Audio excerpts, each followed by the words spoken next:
My fellow Bahamians, even after the devastation of Dorian, we still face many crises and issues that are plaguing our society.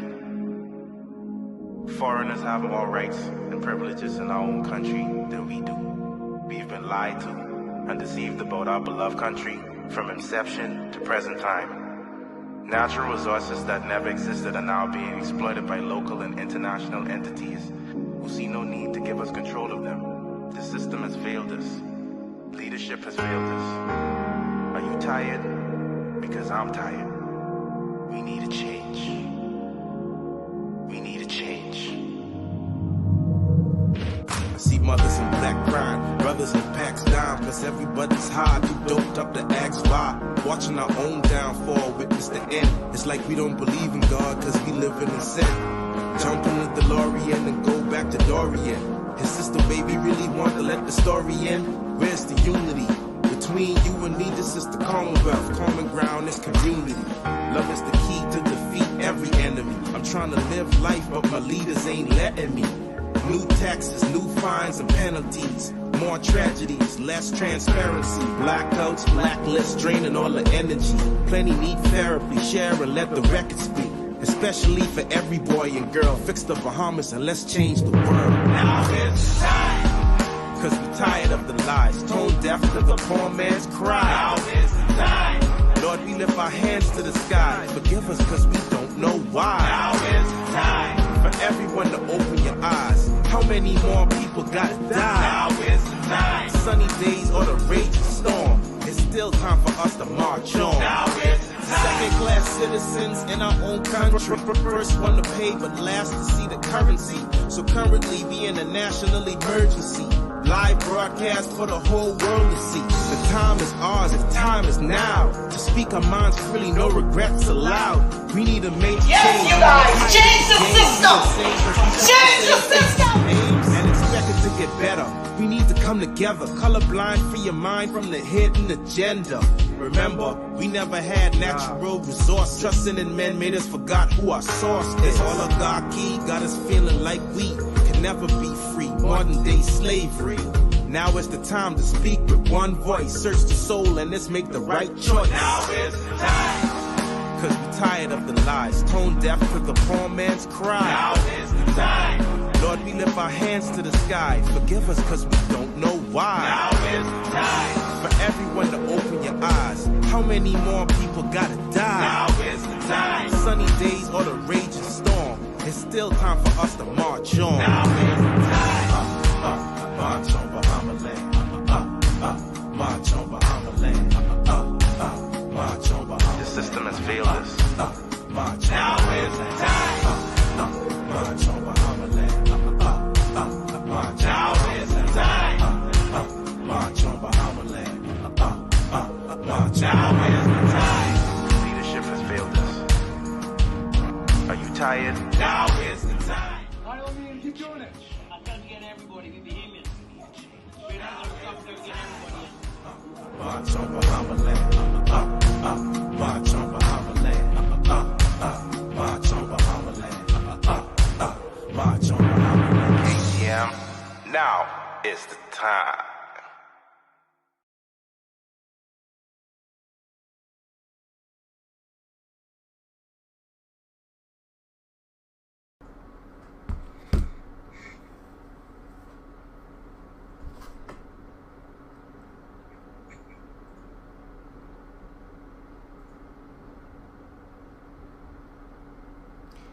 A pleasant good morning on this fabulous Friday, and thank you so much for joining me.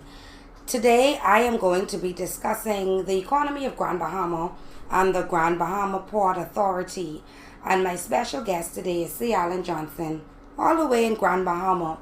So can you guys share this video? I know I always ask you to share the video, but I think that this show is actually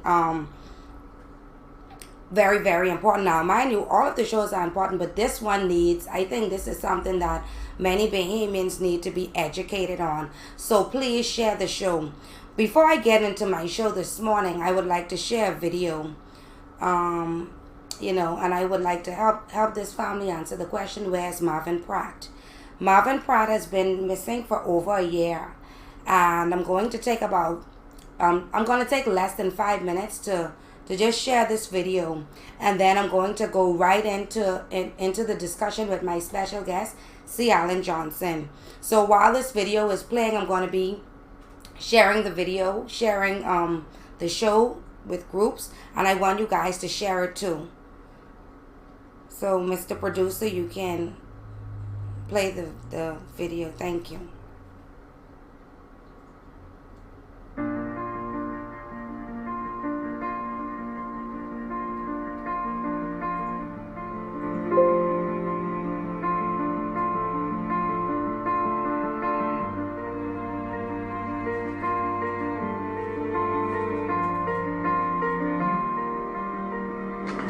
My name is Barbara Sanders.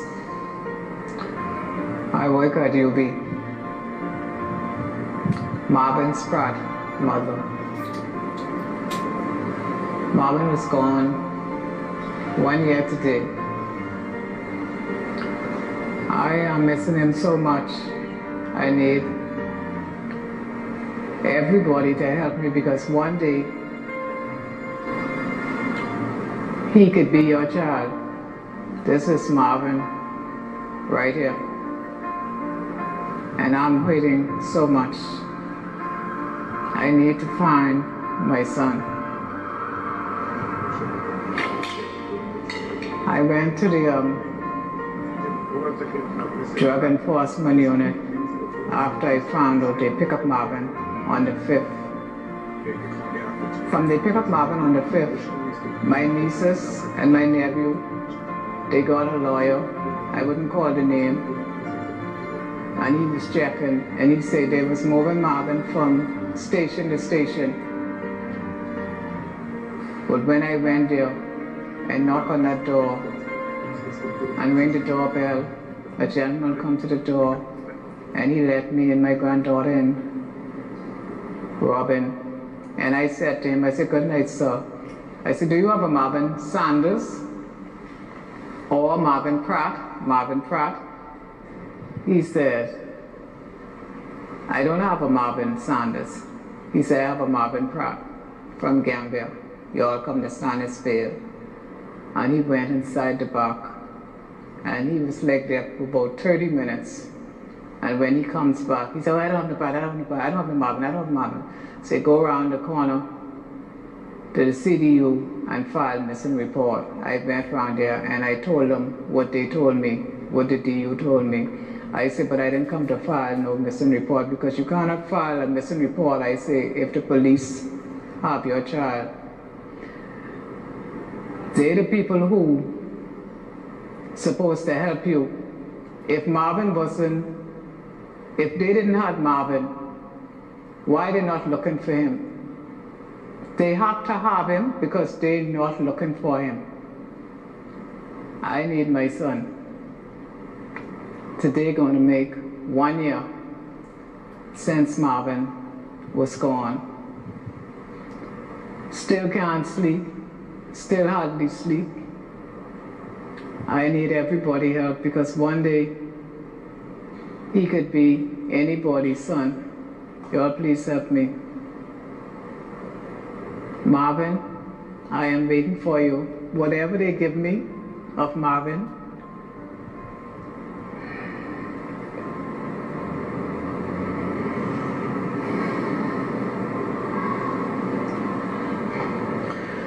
whatever they give me, I want it. I want my child. The bones, whatever, I want him, because I know he's my son. And whatever they give me, I want it. I don't think it's right for them to do something like that, what they did. They deny him a call. He didn't even make a call. He didn't have the rights to do anything. They put the handcuff on his hand and they put it on his foot. I talked to one lady, and when I told her about it, she said, "I have a friend who is a policeman." She said, "I'm going to talk to him." And a few days she got right back to me. And she said, they say in the policeman chat say, the same day they catch him, they let him go. But everybody's saying they ain't have him. Y'all please give me my son.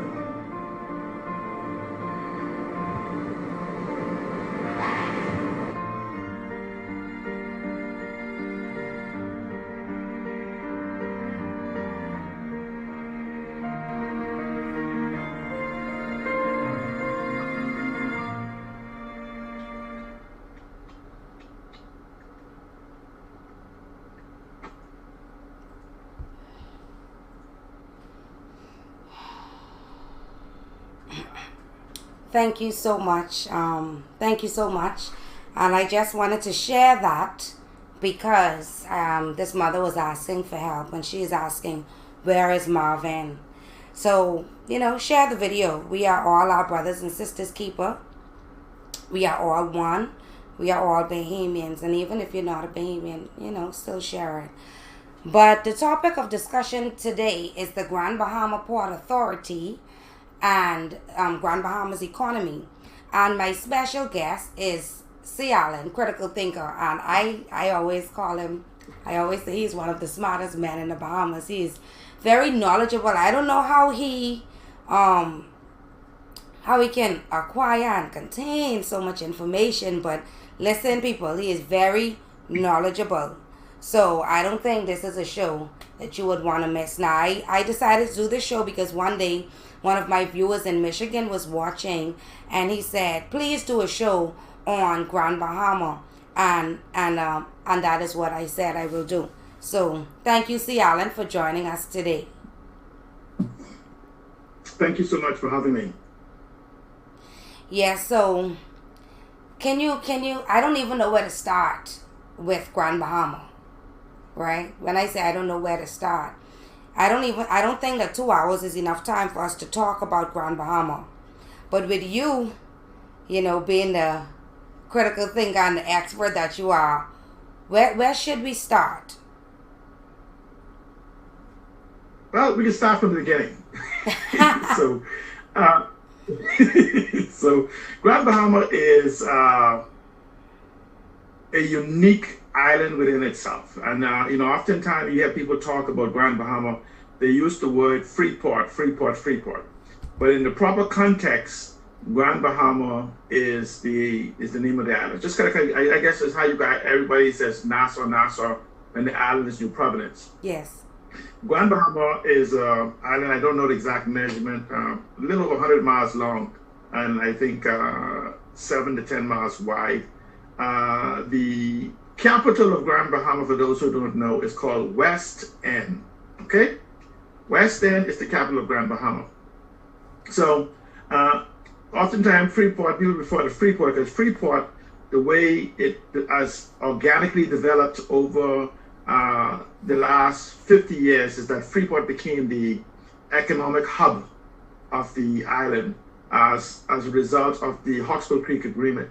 Because Grand Bahama was kind of like a sleepy island, and then the Hawkesbury Creek Agreement was signed in 1954 that allowed for a quasi-government type environment. But essentially what it was an economic zone, a free trade zone, and that's where the word Freeport, it came from the word free and port, free zone, Freeport. So Freeport became its name. It was granted an exclusivity to the Grand Bahama Port Authority for the operation of Freeport for 99 years, from 1955 to 2054. And so essentially they had the exclusive economic right to allow companies to exist and operate within the Freeport area free from taxation and encumbrances. In fact, the Hawkesbury Creek Agreement gave them the ability to have their own police force, their own immigration, their own rights and privileges. So are these Bahamians? Are these Bahamians who had their own national security? No, it was actually a company. It was a foreigner, as Wallace Groves was given that right, and he had the ability through licensing to pass that right and privileges on to other individuals. They were able to generate their own power, their own water. Essentially, it became a country within a country, and it kind of modified itself. Some would say organically, some would say otherwise. After 1967, moving into independence in 1973, and Freeport had a good economic progress during those particular years. The infrastructure was developed. Freeport was originally planned, some say for 250,000, some say for 500,000 individuals in the city of Freeport at that particular time. And so the infrastructure that a lot of people on New Providence and other part of the islands admire so much was an organic process of that, where the infrastructure prepared. Freeport had cable television way before Cable Bahamas.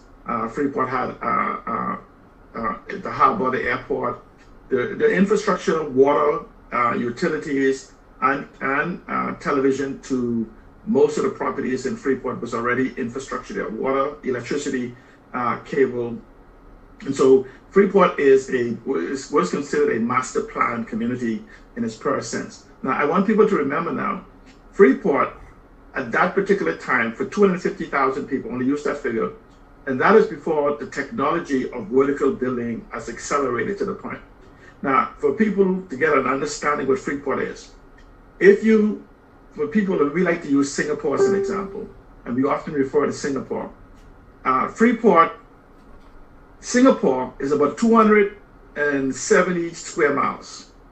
Freeport, not Grand Bahama, nor how Freeport has expanded from the original agreement, is about 230 square miles. Singapore has about 6 million people because of vertical buildings and the like, and Freeport right now probably has less than 25,000. And so remember that, originally designed for 250,000 people, and we still have less than probably 25,000 people in Freeport. Now you'd hear the numbers of 50,000 or more living on Grand Bahama, but that is because more than 50% of the population lives in the settlements outside of Freeport, namely 8 Mile Rock, which holds the majority of the population of Grand Bahama, probably more than 50%. And so the Grand Bahama Port Authority, with its responsibility for the generation of electricity, and let's keep this in point, and I want people to make a point of this, the electricity company, when it originally was formed under this agreement, was supposed to generate electricity for businesses and licensees within Freeport.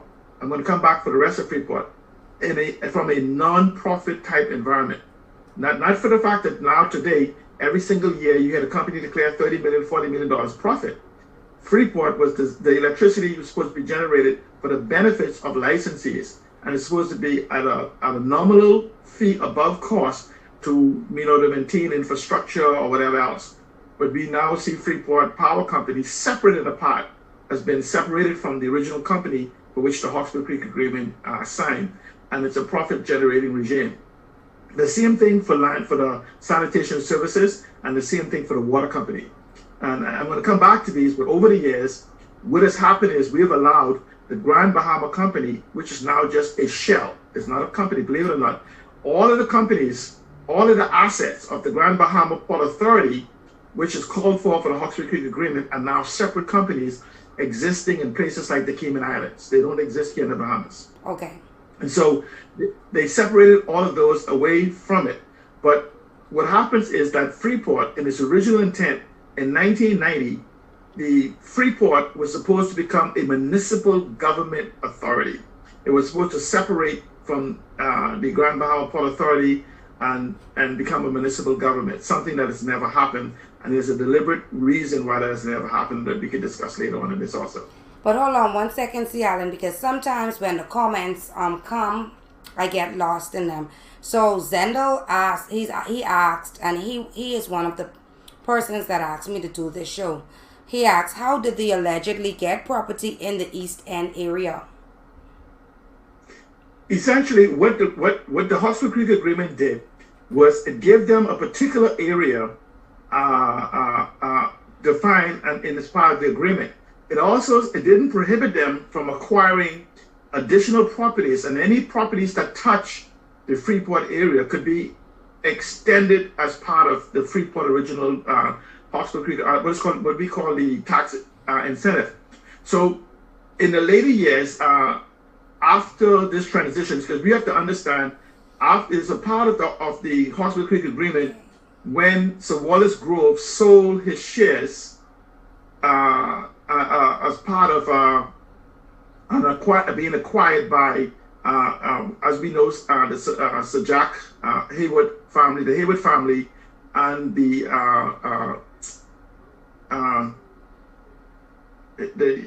what's the lady? Oh boy, my mind just went blank there. But it was acquired by the St. George's family and the Haywood family.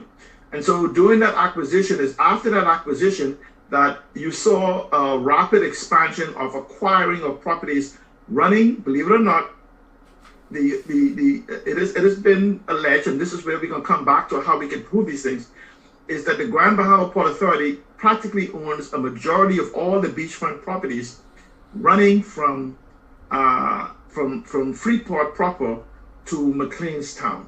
And no one has been able to clearly define how they have acquired these. What happens is you have thousands of acres that has been acquired by the Grand Bahama, not the Port Authority, hold on a second. There's another company as part of the Grand Bahama Port Authority called the Grand Bahama Development Company, which is the land holding part of the Grand Bahama Port Authority. So the Grand Bahama Development Company has kept acquiring these properties. Some of the properties are in the Grand Bahama Port Authority name or in the names of the principals. And this is where we're going to come, and I know the subject is going to be long. I'm going to come back. I'm just giving a touch on this, but I'm going to come back and explain step by step about how this happened.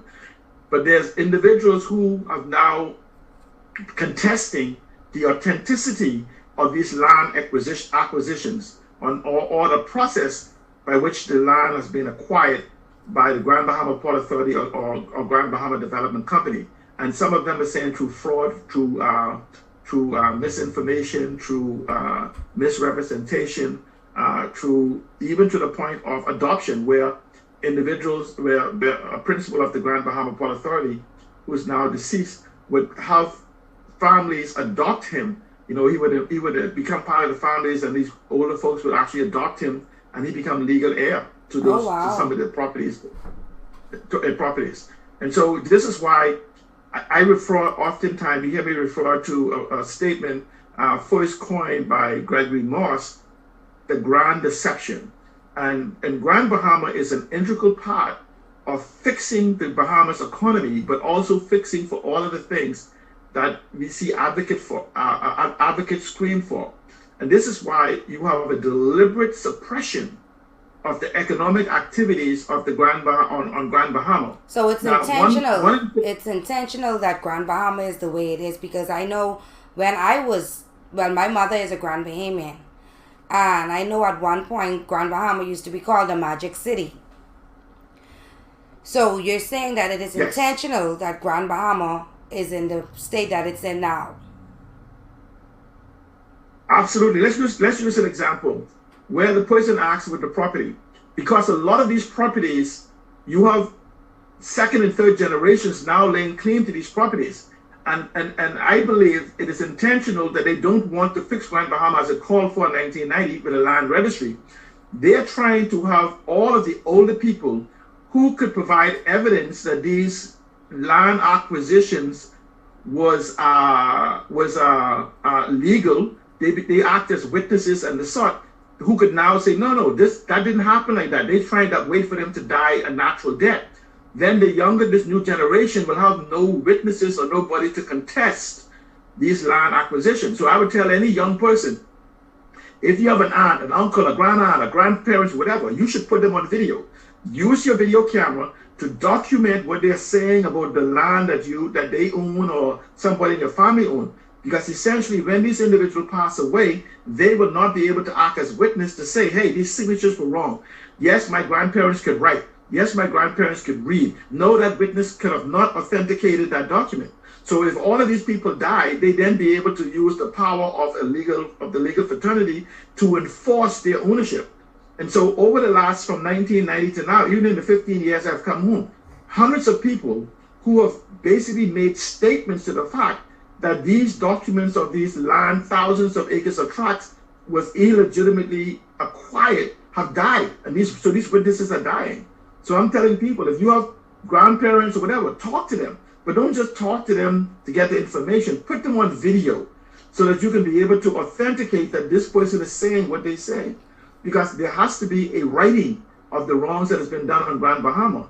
But you will understand, and again, I want to make a note of this, you're going to understand when I come back to explain the whole requirement of a land registry on Grand Bahama, why they don't want it in the Bahamas. And let me just touch on that. Is because there cannot be a land registry in Grand Bahama if there isn't one for the entire Bahamas. Right. And so those millions of crown acres that have disappeared will also have to be put in the registry, and Bahamians will begin to know who own every piece of land here.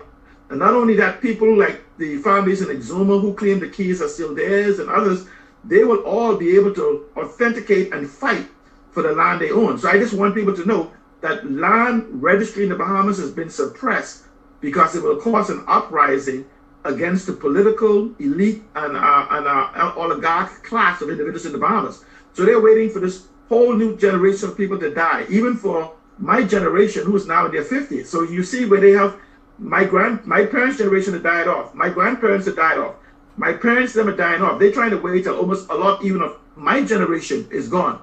So then now you have this whole generation of people under the age of 40 who have no documentation or no historical individuals who can argue or contest these claims, and they would own the Bahamas. And that's the same thing they're doing with these environmental agencies. They are separating Bahamians from their assets. And so once the witnesses are all dead, then you could walk away free. It's kind of like a murder case, you know, get rid of the witnesses and nobody could charge you with murder. But essentially, they're using time and politics to eliminate all the witness to the grand deception on Grand Bahama and across the entire Bahamas. Okay, see, Alan, Zandel, he's calling from Michigan. So I know that this mightn't be a good time, but I don't know how his time is. So he wanted to call in. So I'm gonna. Is it okay if I put him on? Yes, you can. Okay. Hi, Zandel. Thank you for calling. Hey, how you doing? I'm good. I'm getting feedback. I'm not sure if. Yeah, turn off the tube. Yeah, can you? Yeah, can you turn off the? Because I guess you're watching it and I'm hearing it. Yeah, I walk away from it. So, would you be able to hear me now? Yes. Okay. We can all hear you. Okay. Good morning, sir. How are you doing?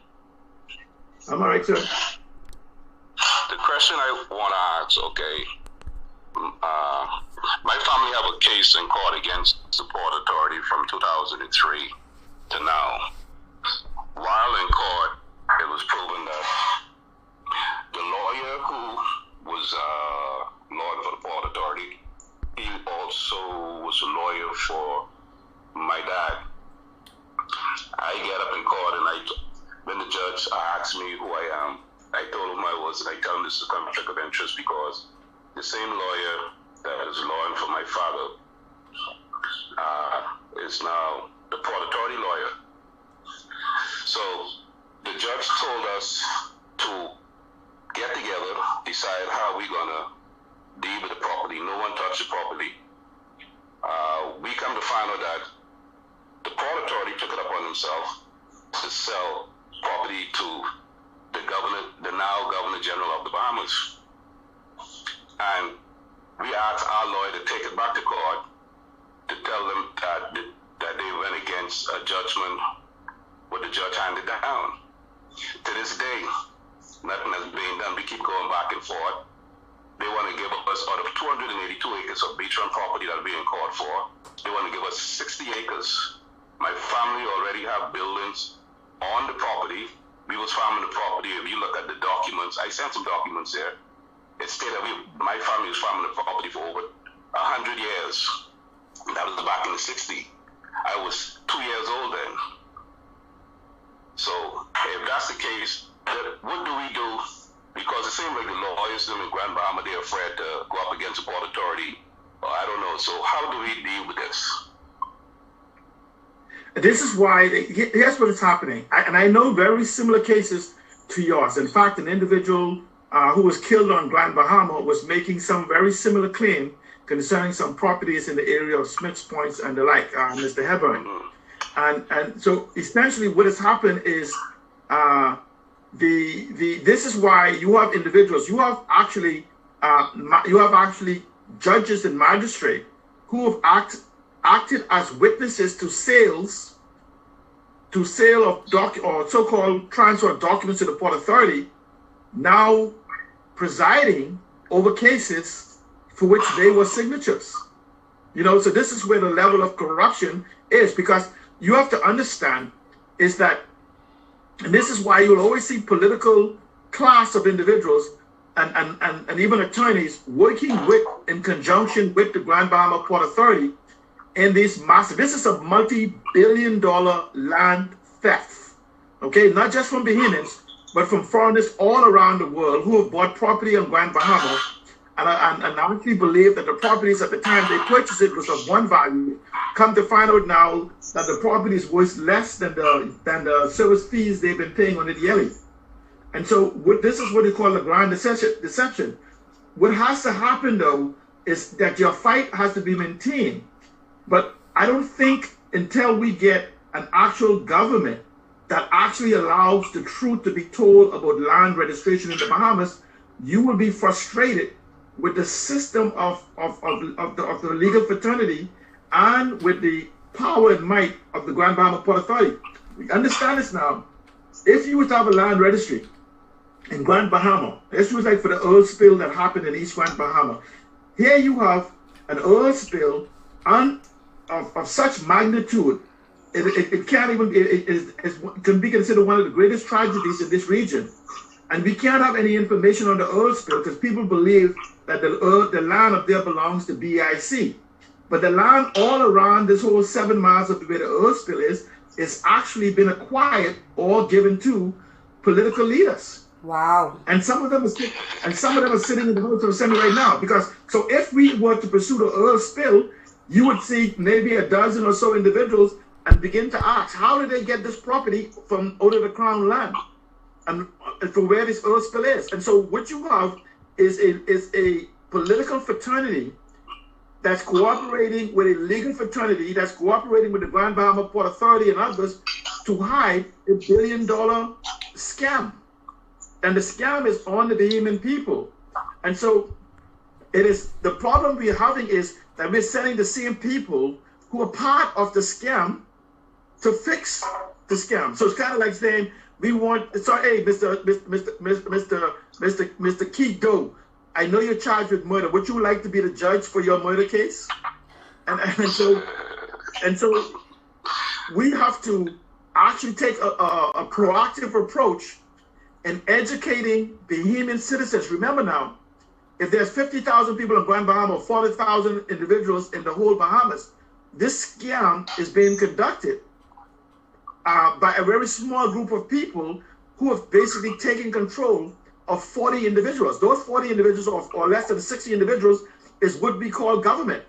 And so very easily, if we can find 40 individuals who is not from amongst them, but from amongst us, then we can fix the problem. Even to the political fanatics who would die for their political party don't even themselves understand that they are victims. They're actually Stockholm Syndrome. They've actually been kidnapped. They're actually victims of the robbery that is happening and they're demanding. So I would keep up the fight all the way to the Privy Council. You've seen where the Privy Council have ruled that land acquisition in the Bahamas is nothing more than legal theft.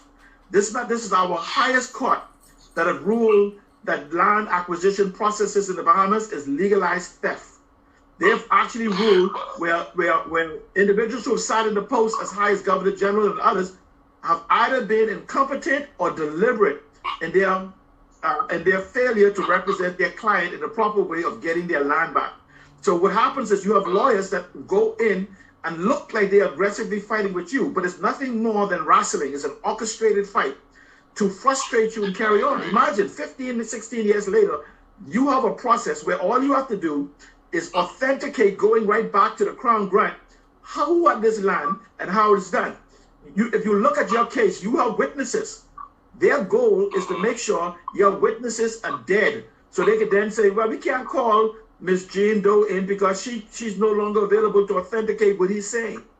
And so the judge then will rule that, oh, well, so we can't authenticate the claim that your grandparents could write and read and whatever else. And then they will just say the case is dismissed and the people will end up in the land. But the original Crown registry, the Crown grant will show that you guys were there for 100 years and that the individuals who came for this land, notice that all of this happened after Sir Wallace Groves. After the change in the structure of the hospital of the Grand Bahama Port Authority, when these so-called land acquisitions began, and people all now, the younger generations, recognizing it being thrown out, are asking questions and begin to realize these documents may not be real. But you have judges, and you have lawyers, and you have sitting members of parliament, and you have people who sat all the way up in the office of Governor General that is all part of this, because they are orchestrating and putting people in their position to protect what they've done in the past. And so the only way to really get it done is to purge the system. But let me ask another question. Even though you have documents to show, okay, like I send the young lady some documents, whereas the Port Authority alleging that they purchased property from every individual house owner in High Rock. Nobody in High Rock owned their own property, especially on the beach. And right, because of okay, let me go to why I start all of this. Back in '97, Celine and Oscar Penland, him and my father was good friends. So we were on the way to Nassau, and he stopped my father at the time of the late Samuel Roberts, and they started to talk. And then he asked my father, what you going to Nassau for? So my father said that he was going to Nassau to talk with the then Prime Minister, Hubert Ingram. He talked about Hubert, but I'm not going to go into that. But after my father started talking, my father told him that he came and he apologized to my dad, said to my dad, I apologize to you for what I allowed to happen to your family in Eastern Grand Bahama when it comes to the property. And then he turned to me and he said, he told me this 3 times, the late Celine and Oscar Penland, look at the deeds. Look at those deeds. He said it to me 3 times. When I went into Nassau, I went to the Land and Sewer office. I got a copy of the deed for everybody in the Eastern area. I looked at it, it looked legit. But as I keep reading it, I noticed my grandfather, Felix Roberts, the late Felix Roberts, who they said that they bought 3,000 acres of property from for £3. He was a catechist in the Anglican Church. He knew how to read and write. I have affidavits that I sent to the young lady where 2 individuals who was way older than I am, in my father age bracket, signed that my grandfather could read and write. The gentleman who they said read the documents on behalf of my grandfather never went to school, could not read, could not write, but he signed every individual document, and everybody, I gave for the list of name and the amount of properties. I forwarded those. I forwarded those. I saw those. I saw those. So the Port Authority is saying that they buy all of these properties, that they acquire all these properties from these people, and that one person signed all the documents, and all the documents is dated for the same month and the same year. And the sad thing about it, the same property that they say they purchased from my grandfather, they say they purchased this from his brother also. The same person signed the same year. So you have all these documents proving that. Why is taking the court so long, or they want to say, telling you to make a decision on what you all get together and make a decision on what you all want to do? Why can't they just look at those documents and say, hey, these are fraudulent documents? Because if this person could not read or write, and the one could read or write, why does a person who cannot read or write say he signed a document, say he reads something on behalf of another person who could read and write? That's straightforward. No, but see, that's what I'm saying to you. The same thing with the Hebron family and the Smiths Point, the same thing with other families and other part of the MO is exactly the same. So this is why I'm simply saying to you, this is a process of frustrating you. It doesn't take 15 years to make a determination the document is fraudulent. So what they do is they frustrate you and make you offer, we'll give you back some of the land that we illegally acquired from your parents or grandparents. And so this is what I'm saying to you is that, but these are what they call easy fix. And the easy fix for these is to simply have a land registry that will have every document going back to the Crown grant made as part of a public depository, and we can see the comparison and begin to ask the question of all the people on Grand Bahama, why is the same guy signing for 100 documents? Why is the same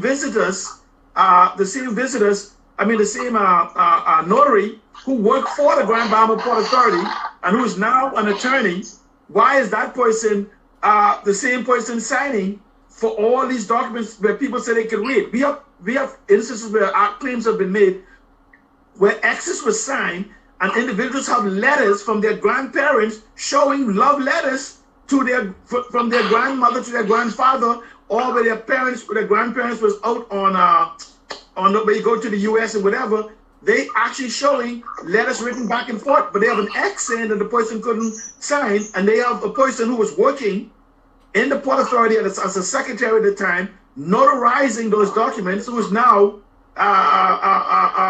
attorneys representing that these things were correct. So how do you verify and authenticate your own signature as being correct? Let me give you an example. They have had a case, and this results in the death of a person where a facsimile copy of the signature of the grandparents was provided for a document where there was an X sign. All of a sudden, during the next court case, a new document showed up with the same signature of the grandparents. Said, see where they came back and signed. And then when they were told, oh, by the way, the facsimile signature I provided you was not the real one. He has the real one.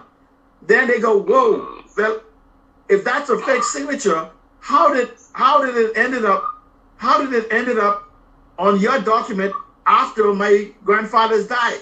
So what we have is a corrupt system here on Grand Bahama. All ties in. And this is why. Let me tell you, you want what the greatest asset we have is to begin to demand that we follow the tenets of what the Hawkesbury Creek Agreement called for. And one of those from August 15, 1990 was to have a land registry. See, Alan, let me tell you what I noticed. I noticed we always hear about this Hawkesbury Creek Agreement.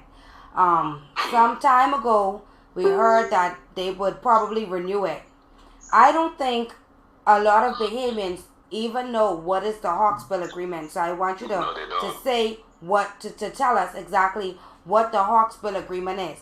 In addition to that, for my viewers who may not have been watching a bit earlier and who are now watching, what C. Allen is saying, he is saying why the Grand Bahama economy is the way it is. But we see these things happening with land theft throughout the entire Commonwealth of the Bahamas. But if they fix it on one island, if they fix it on Grand Bahama, if they start a land registry on Grand Bahama, then they would have to do it throughout the Bahamas.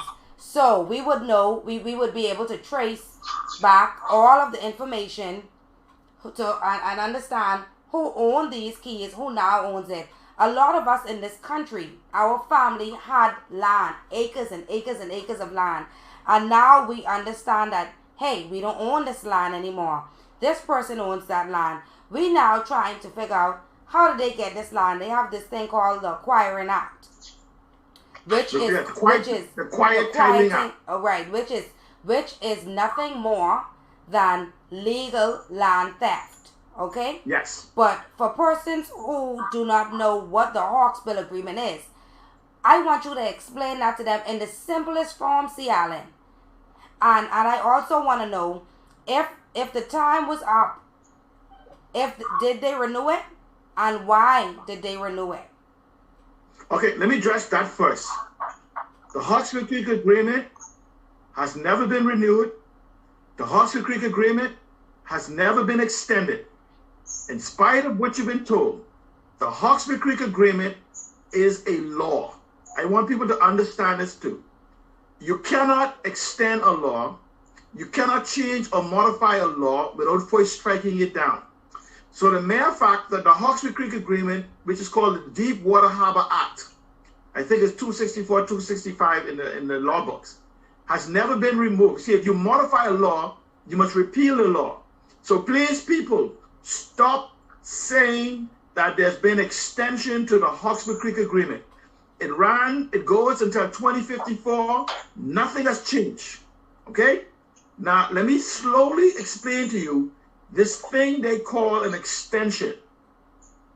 And it is said that in 1990, the Hawkesbury Creek Agreement gave certain rights and privileges, which is called tax concessions, free from any type of taxation in the Bahamas. Including VAT?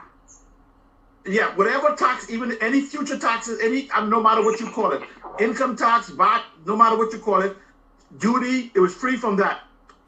Except, it's supposed in 1990, that privilege was to expire.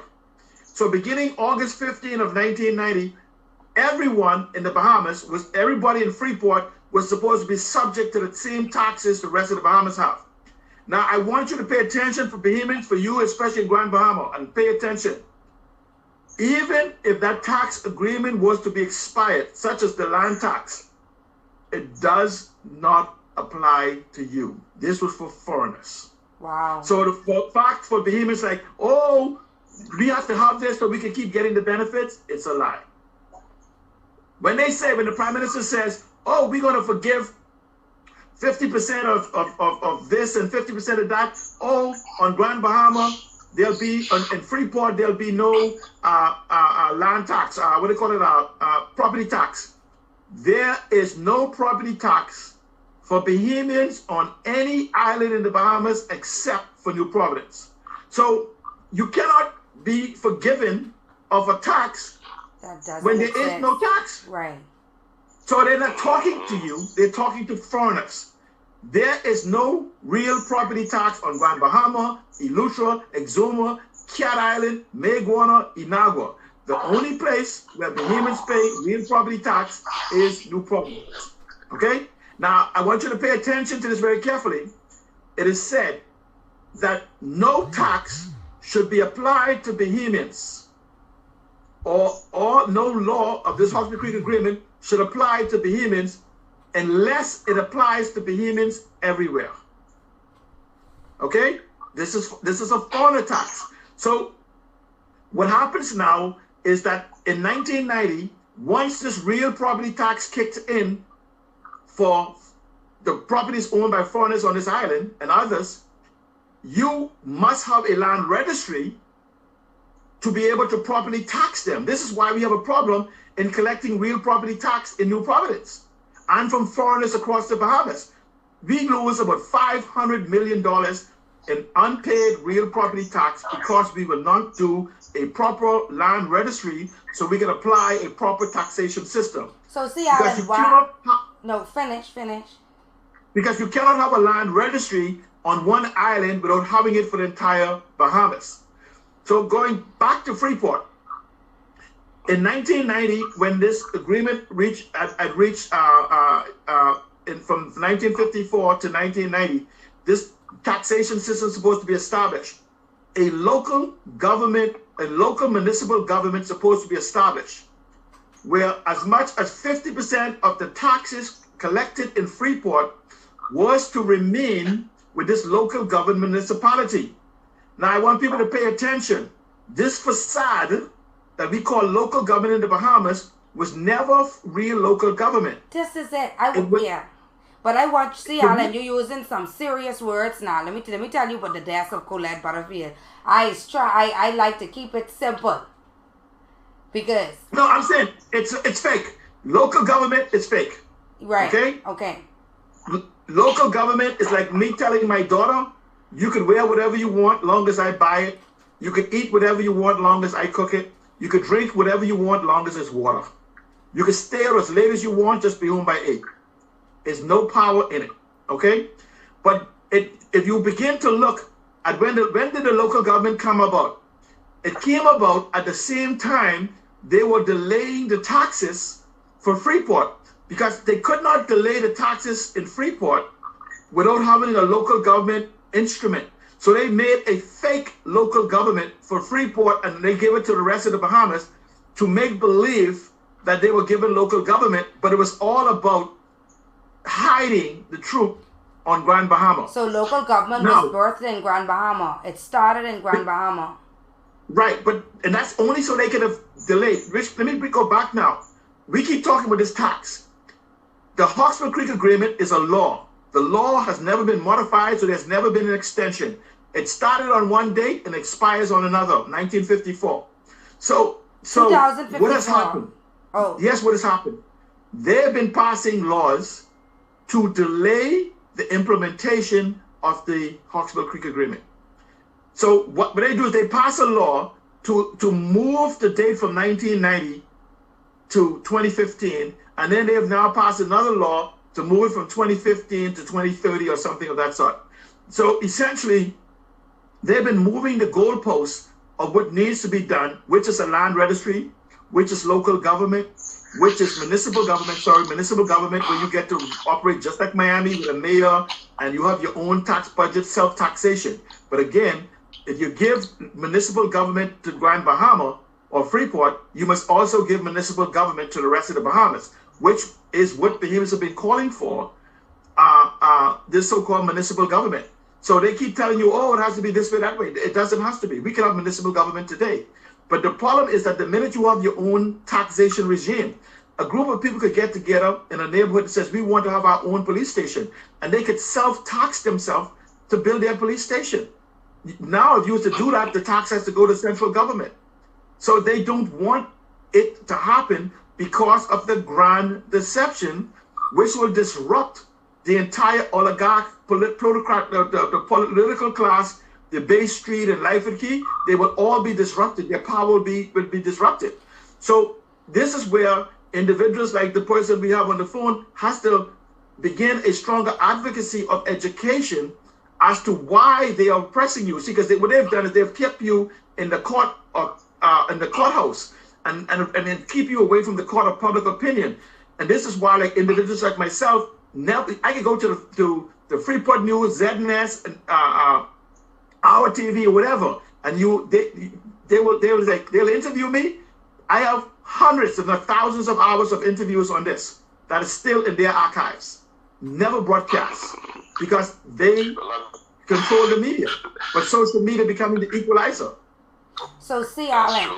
Oh, okay. You can go, Zender. That's the same thing with me, because I went to the media on several occasions to speak on what was going on. They interviewed me, and nothing was never published.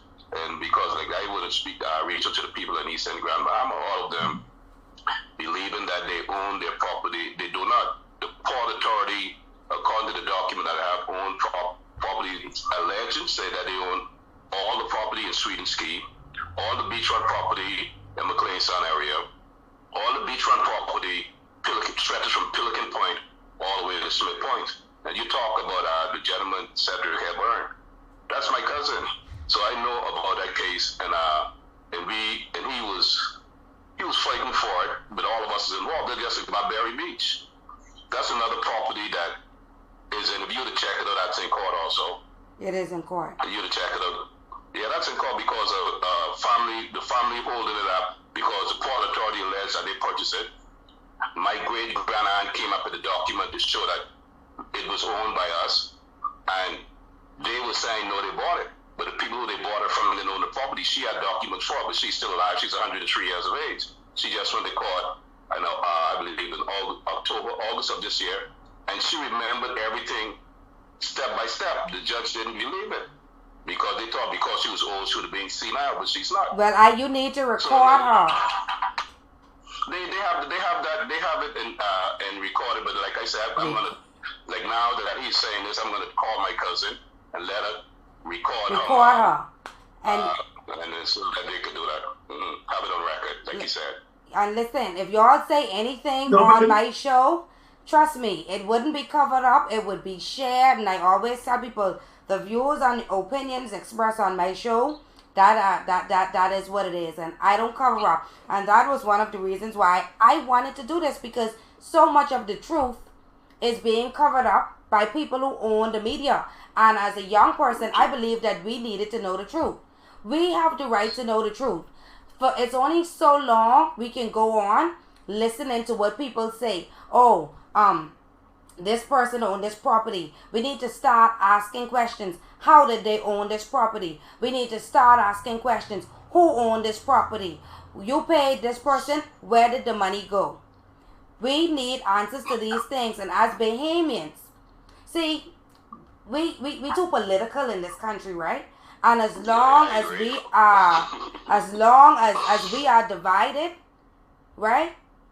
The persons who are the decision makers, they win. And this is what we don't understand. We don't understand how serious it is to unite. We don't understand how serious it is to actually talk about these things, discuss these things. I know we like to hate on people, right? Why? I know some people who say, I don't like C. Allen. They can't tell you why they don't like C. Allen. They don't like C. Allen because somebody in the political world then spread some propaganda and try to discredit him for telling the truth. And we wouldn't say, you know what? Let me go and find this truth out. Because we don't have enough sense to do that. We ignorant. So whatever people tell us, we just go with it.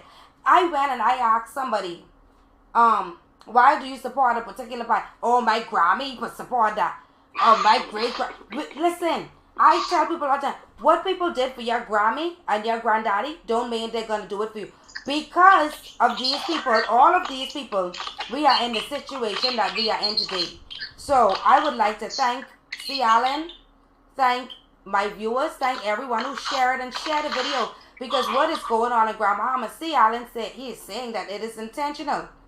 One time Grand Bahama used to be the Magic City. C. Allen, what is a land registry? And I'm not sure if you answered this, but I want my viewers to know. What is a land registry and what are the benefits of having a land registry, not only in Grand Bahama, but nationwide? Essentially, what a land registry is a public record. And we have the blockchain and various technology now that we can actually protect this perpetually forever. But what a land registry do, it will go back to the discovery of the Bahamas and show a chain of custody of who owned the land, how it was acquired, and all the documents for which the transaction or transfer occurs will be part of a public record subject to scrutiny and legal verification. So you go back and say, for instance, a group of a great-grandparent may have gotten a land grant from the Crown. It will begin to show that that person has this land grant, and if somebody else is claiming that they now own the land or part of that land, they would have to provide verifiable, authenticatable documents to show how did this transaction occur. In the absence of being able to prove that, then that would mean that the original Crown grant person still owns the land. And so in the same way, our guest on here is having a claim, it will show how did his grandparents or great-grandparents came to own it, and how they had possession of it, and how they had use of it, and anybody who claiming to own part or all of it would have to be the one to present these documents to the authorities. And all of these documents would be part of the public domain and subject to verification. So in essence, where he's making a claim, you may have dozens of people who could come forward and say that document is not real and it's rejected. And so that means the original title holder still will have possession of the land. You would also be able to go back, and let's say we talk about the Exuma keys, where there's families in the Exuma keys who claim to still own some of the keys that has now been sold to multi-million dollars to foreigners. Yes. Those, how they were acquired would have to be proven. There's no document to support the transfer except that the government and others who are now have control of government say, oh, it's these new people own. But the land grant would be a chain of custody that is available, that'll be able to be authenticated in law, that who owns this particular property and how you acquire it. The millions of acres of Crown land would then, this is where we would start with. We would start from where the Bahamas originally was discovered or acquired by the English or whoever was before them. The Lutheran adventurers also have a certain claim to where certain land could never be sold that is being sold. And so when we begin to bring all of these so-called legal things together, you may begin to see a corruption of where hundreds of thousands, not millions of acres of land have been screwed out, taken out of the Prime Minister office, which is where the land grant is, by politicians who just simply take a piece of paper out, give it to family, friends, lovers, supporters, or financiers, and they just sit on these documents for 10, 20, 30, 40, 50 years until the witnesses to the theft has disappeared, and then their children and grandchildren could come out and claim to own it. You will begin to have basically a land registry tells you who originally owned the land, going all the way back to the Crown, 1492 if you want to use that, and every chain of custody along the way. And anybody claiming to have chain of custody now who breaks that chain of custody will have no legal claim to it. So we'll also get to see these Crown grants that has been given. And when you begin to see that the Crown grants have been given was never for the benefits of Bahamian people, government could then take steps to reacquire those Crown grants. Where families have taken hundreds of thousands of acres, tens of thousands of acres, and put in their own family trusts for the benefits of future generations. We'll be able, as a country, to reclaim those as part of a natural sovereign wealth fund for the benefit of all Bahamians. And so this is the greatest fair there is to have a land registry, which the Supreme Court and everybody else around the country has been calling for decades. But again, doing so would reveal the grand deception, not just for Grand Bahama, but for the entire Bahamas, that we have been basically running a kleptocracy in our country, where the elite and the political class has been divvying up the wealth, which is land, amongst themselves for their benefits of future generations. And so all Bahamians should be calling. No, if in fact, Dr. Hubert Minnis promised a land registry. Yes. He could do it right now. They all promise land registries. No, that's what I'm saying. But we could demand it right now. He said that he wants to do a crown land audit. A crown land audit was done in 2009 by the former Prime Minister Hubert Alexander Ingram and others. How many crown audits that you have? If you want to do another audit, release the old audits. Yes. There's no reason, just to release the old audit so we can look at it and then look to see how it changed since then. So this whole concept is simply a delay. 5 years, 5 years, 5 years, 5 years. And next thing you know, 25 years has passed, 30 years has passed, and individuals who own no land, own no house, own nothing, is fighting to keep it that way, because they don't know that the individuals they are supporting has become part of the political class. As soon as they get elected, they get called, see when they get called into the room, because I don't know how you could stand for something today, get elected, and the next day you go silent and giving consent to the same system in place. Any two individuals in the House of Assembly could bring a bill to change the way it is done. Mr. Gregory Morse attempted to bring the mortgage bill, and both the FLM and the PLP joined together to kill that, to save thousands of people's homes. And Let me read a comment. But you have people who are losing their houses to banks, who fought to get another political party in, but did not support the bill that would have saved their house because it went against their political party. Imagine, you are about to get put out of your house. A law was trying to be passed to save your house, and you fight against it because your political party didn't like it. You didn't fight for your house, you fight for your political party. And that's what has been happening. Let me read one of my commenters. She said, I thought the land registry of deeds and document is considered a land registry. No? So, let me ask a question. Is the registry of deeds and document considered a land registry? It is in an archaic sense, because I could go there and tear a page out of there, and your so-called claim almost disappear. We're talking about not where we say it's a land registry. We're talking about illegal chain of custody, not documents, not affidavits, anything of that sort. We're talking about correcting a system the way developed countries do and bringing it in the 21st century. Here's what you want to do. For that individuals, imagine now, so Franklin Wilson, who is one of the largest landowners in the Bahamas, is calling for a land registry. So if what we have is a land registry, then why is he in the media 2 weeks or 3 weeks ago calling for a land registry? Why are they promising what we already have? Because what we do is we repeat things and call it one thing. Where we go and write things down. That's not a land registry in the purest sense, in spite of what we call it. We talk about a legal chain of custody, where even, for example, here's what a land registry would also do. You have companies who have quiet claim land.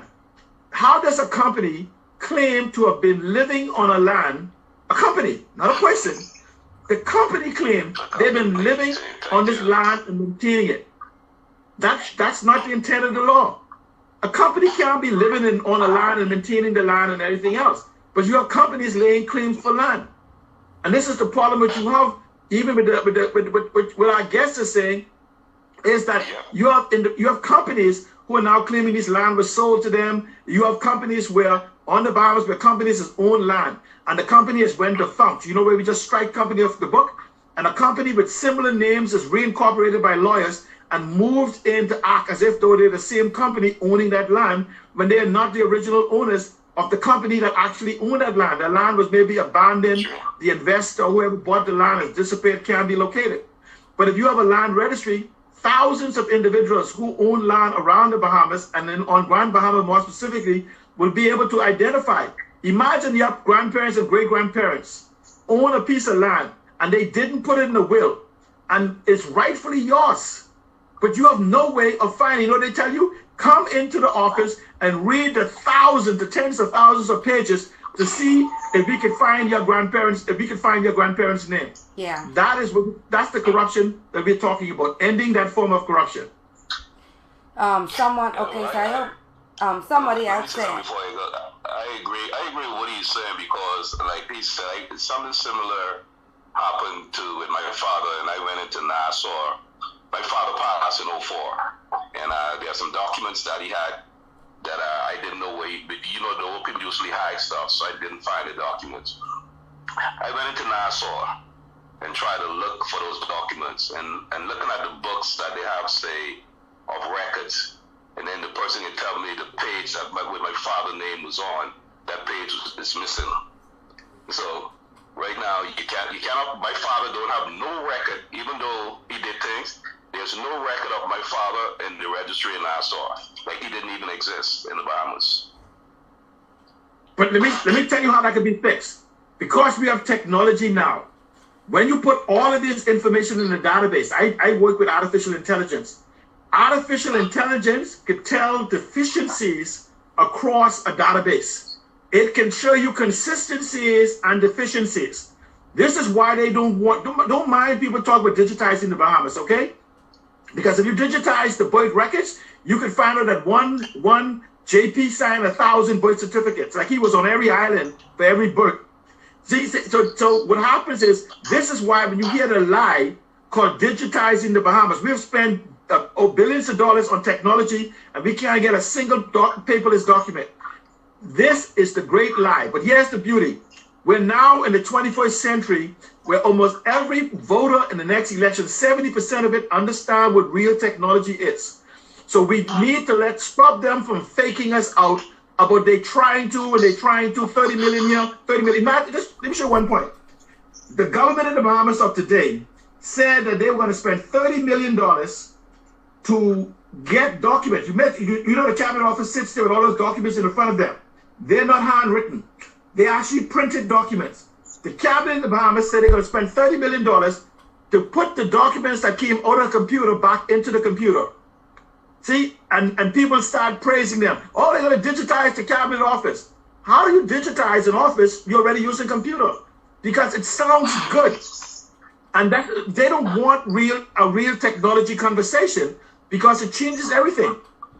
You have thousands of individuals who've been waiting for citizenship papers and document papers. The documents get lost and whatever else. It's because it's all part of a corrupt system. Just digitize the birth records, digitize the affidavit, digitize the school records, digitize the voters' roll, digitize the land records, and you will have a transformation of the Bahamian economy. And we'll have Bahamians begin to become in rightful ownership. Because there is literally tens of thousands of people who have been disadvantaged because the government of the Bahamas have been ignoring real technology. I'm not talking about that garbage the IDB brings, okay? We have to determine where's the system for us. But we don't want technology. And this is why Grand Bahama, when they talk about the technology hub, it's another lie.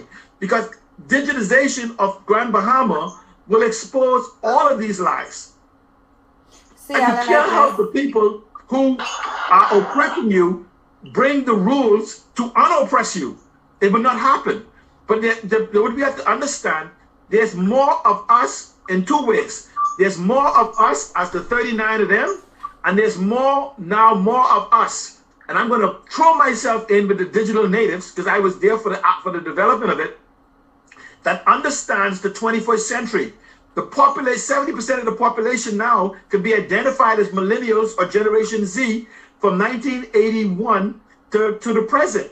So I'm simply saying is that these 70%, if they want to own the Bahamas, they are this close from losing it. And they need to stand up and rise up and do not allow the mistakes of our parents and our grandparents to fall upon our children and our grandchildren.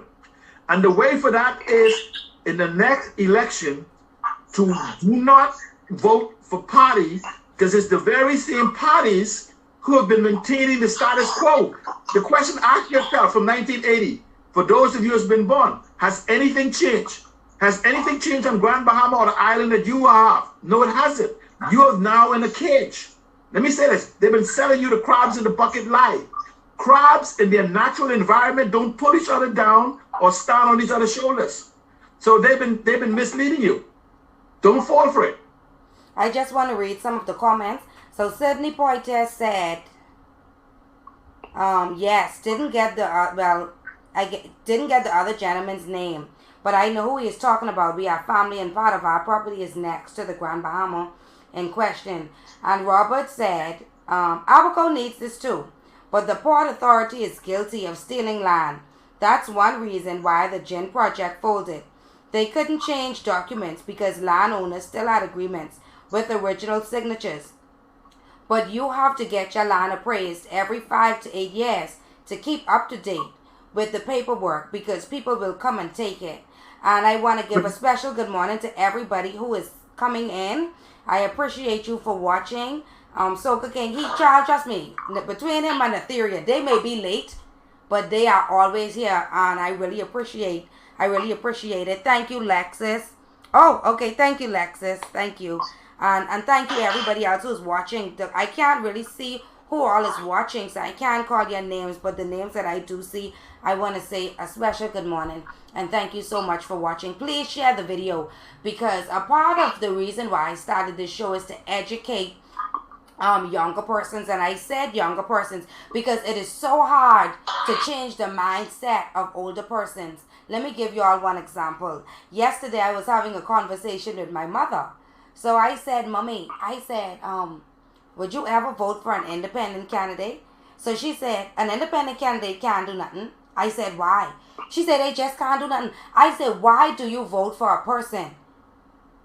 I said, don't you vote for a person to represent you? She said, yes.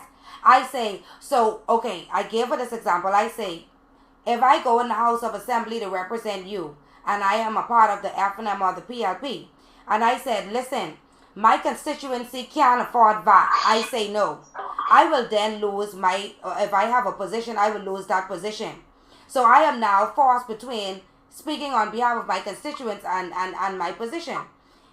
So she said, yeah. I say, so do you put in a person because of what I asked her, do you put in a person because of what they can do for you or to represent you?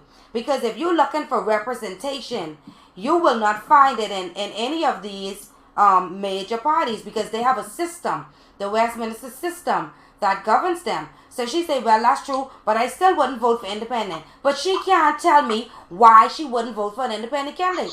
So I said to her, I said, listen, an independent candidate is the only candidate who can represent you without repercussion. But they can't help you. What kind of help you looking for? Are you voting in people to help to give you a job, or are you voting in people to represent you? You're going to vote in somebody who can't even stand up and say, listen, my people can't afford that, so I say no.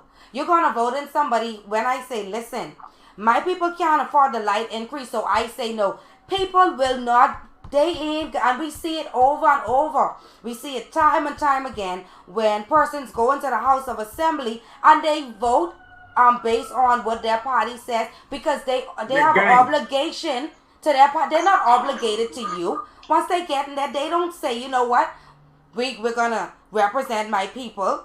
When last did your member of parliament come to you and ask you, how do you feel about the VAT increase? How do you feel about the increase in BPL? No, they're not going in there to represent you. Only an independent candidate can do that. And that is why we see persons now crossing the floor and saying, I want to sit with the independents because I need to represent my people. And I think that it is absurd that persons beat upon them, or they stupid, or they needed to go. They need to do what they were put there to do and represent their people. See, we get this so twisted, and Bahamians, we too like these handouts.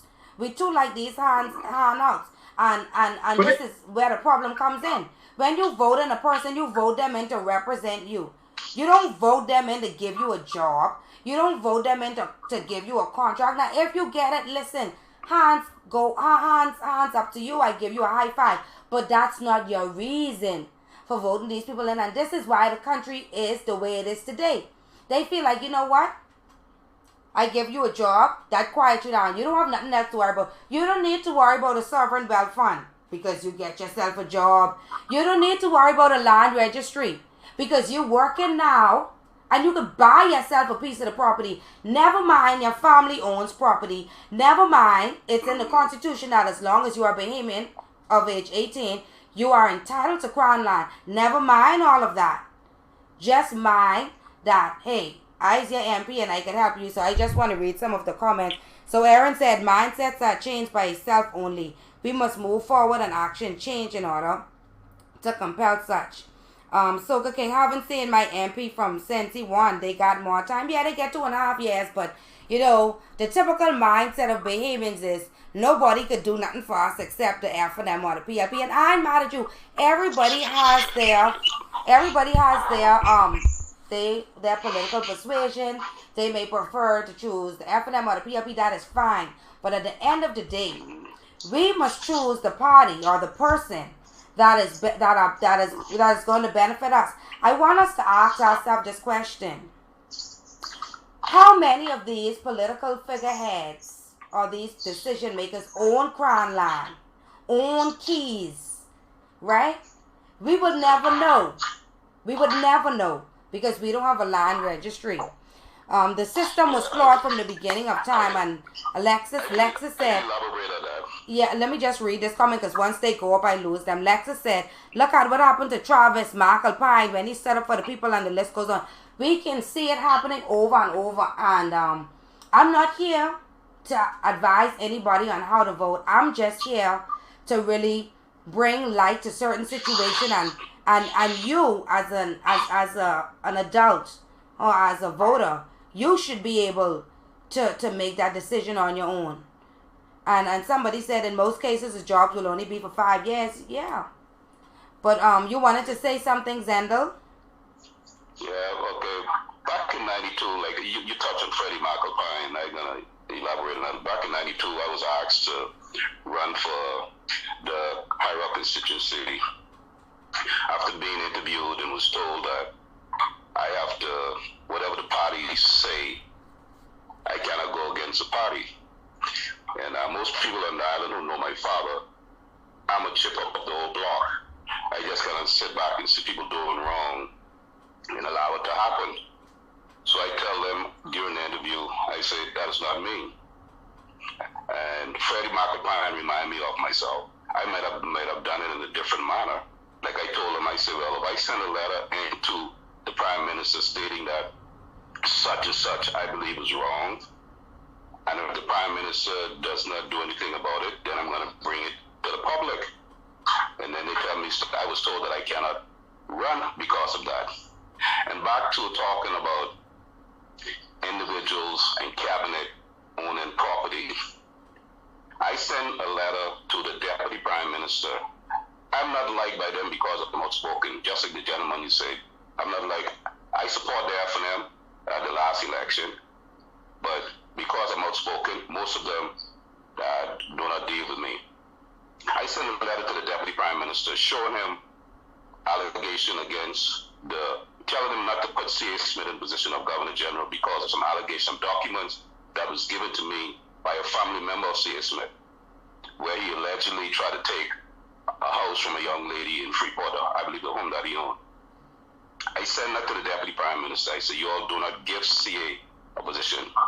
I also tell them that C.A. Smith and Jack Ball allegedly own 400 acres of property in Eastern Grand Bahama across from the police station, which is the Nesbitt property. And I could give you the details. They said how they bought it. And I already, like I said, they give me so much time to do research. I researched the whole of Eastern Grand Bahama. And C.A. Smith and Jack Ball allegedly said they own 400 acres of property in High Rock on the North Shore. And then, again, 60 acres of beachfront property they said they own. So, and I send documents to the deputy. showing him what this lady sent a letter to the then Prime Minister. She would even asking him, when they were trying to send C.A. Smith to Washington, but they eventually did send not to let C.A. Smith go to Washington, D.C. because C.A. Smith has a court case. He's supposed to be in court. But they still send him into Washington, D.C. to represent us and avoid his court case. So yes, people in Parliament, like the gentleman said, it's a big corruption. And the thing that I must ask, how could we, as Bahamian, deal with this? Not only say Grand Bahamians, all Bahamians, how could we get together and make those in power do what they're supposed to do? See, Alan, maybe you can answer that. No, but we're doing it right now.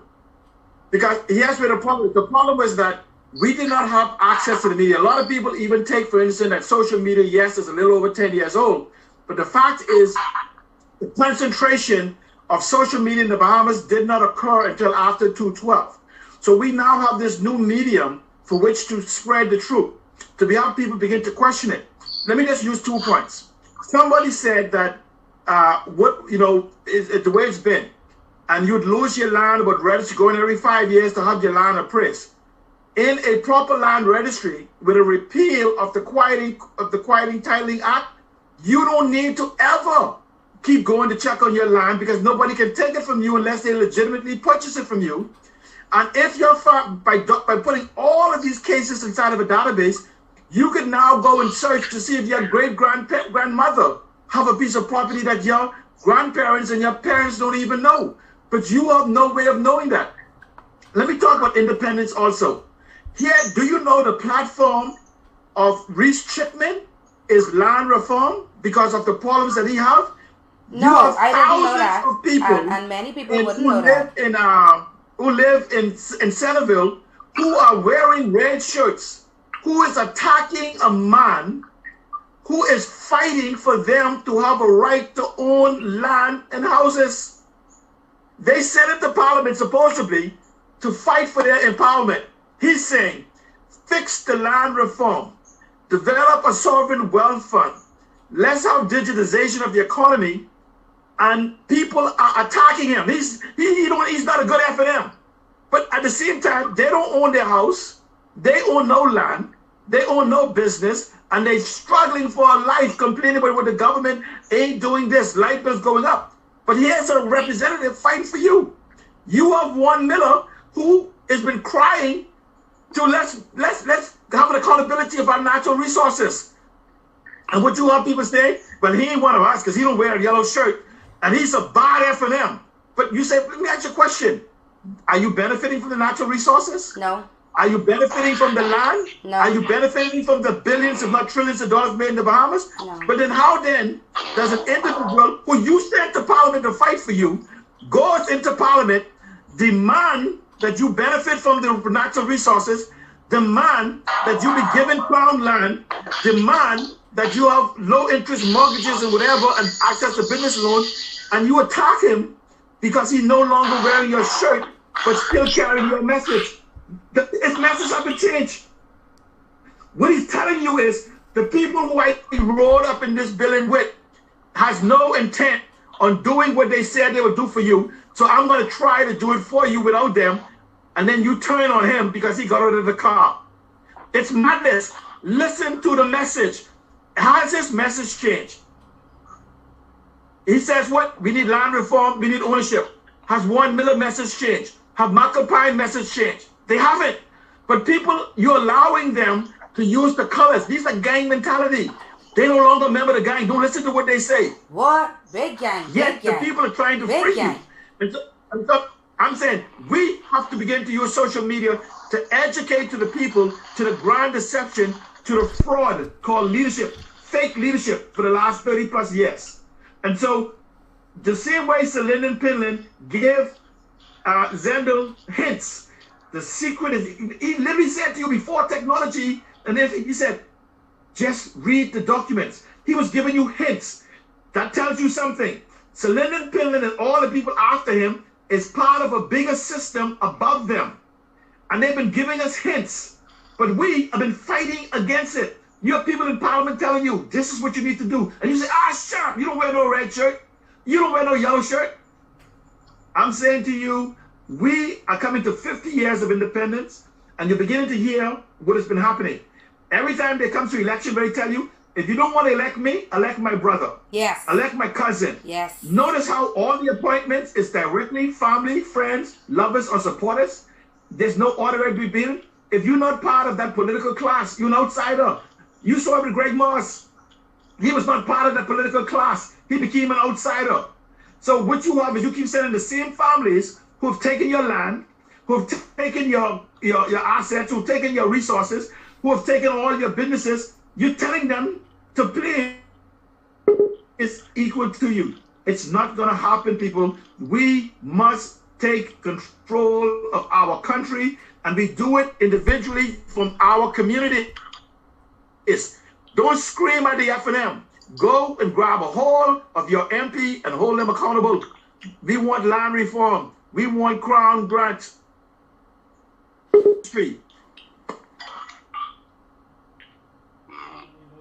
Gotcha. We're losing your video, C. Allen. I'm sorry. We're losing your video. Yes, sorry about that. I had a data problem. What I'm simply saying to you is we have the ability, the first time in history, to do what is necessary. But here's my thing, C. Allen. Regardless of whoever is in power, as Bahamians, the majority of us, we have the same issues. The majority of us are fighting the same fight. When I say that, the majority of us didn't want the VAT increase. We couldn't afford it, right? The majority of us, we didn't want the increase in, well, we don't want the BPL increase.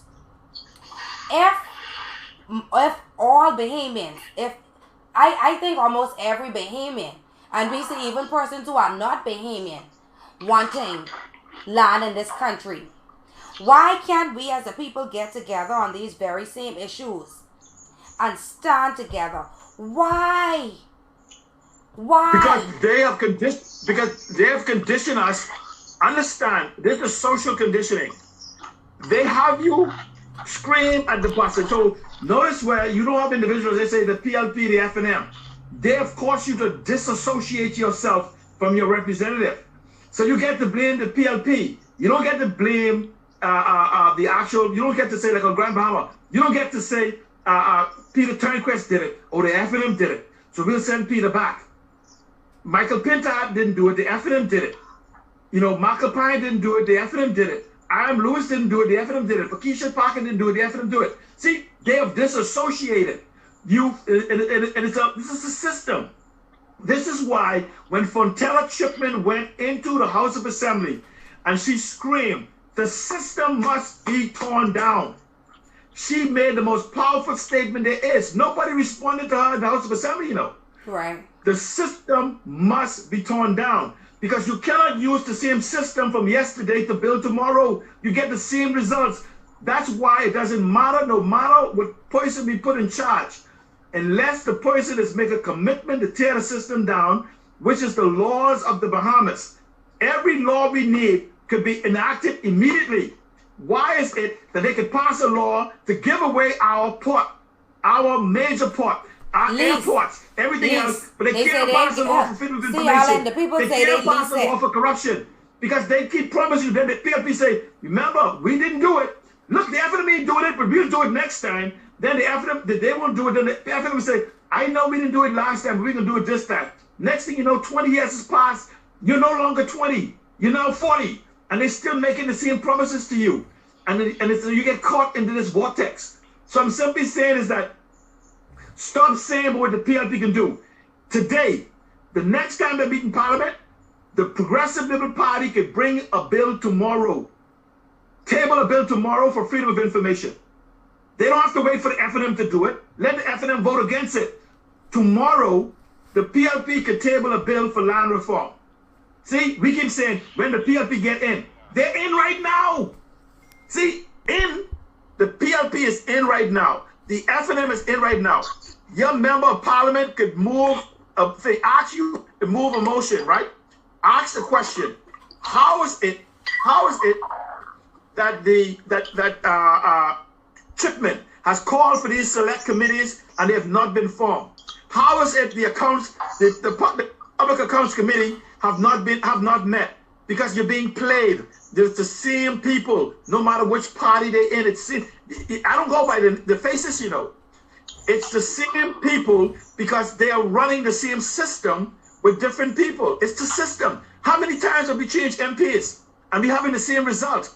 Because it's not the MPs, it's the system. But collectively, the MPs can change it. Go to Travis tomorrow and ask him why I don't have access to my resources. Listen, see, Alan, let me just read some of the comments and good morning. Some of the people who are tuning in: Mr. Chester Cooper, Randwood Wells, Positive Link, Kanan Young, Steven. I don't know if I told you good morning. Cleveland, don't come.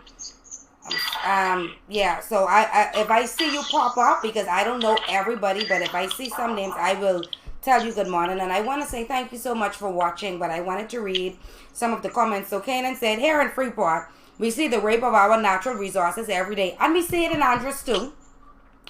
Why haven't our government created a ministry for natural resources?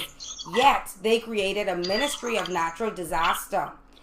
Stephen said, the land tenure system was a challenge from the first time the Spanish set foot in the Bahamas. And the English did not help either. Land reform was spoken about since 1967. However, because of the neglect of successive governments since 1967 to pass a proper land act, it has led to the complex problems we have now. The F&M attempt to introduce land reform bills in 2010 was prevented to reach the debate stage because of their loss in the 2012 election.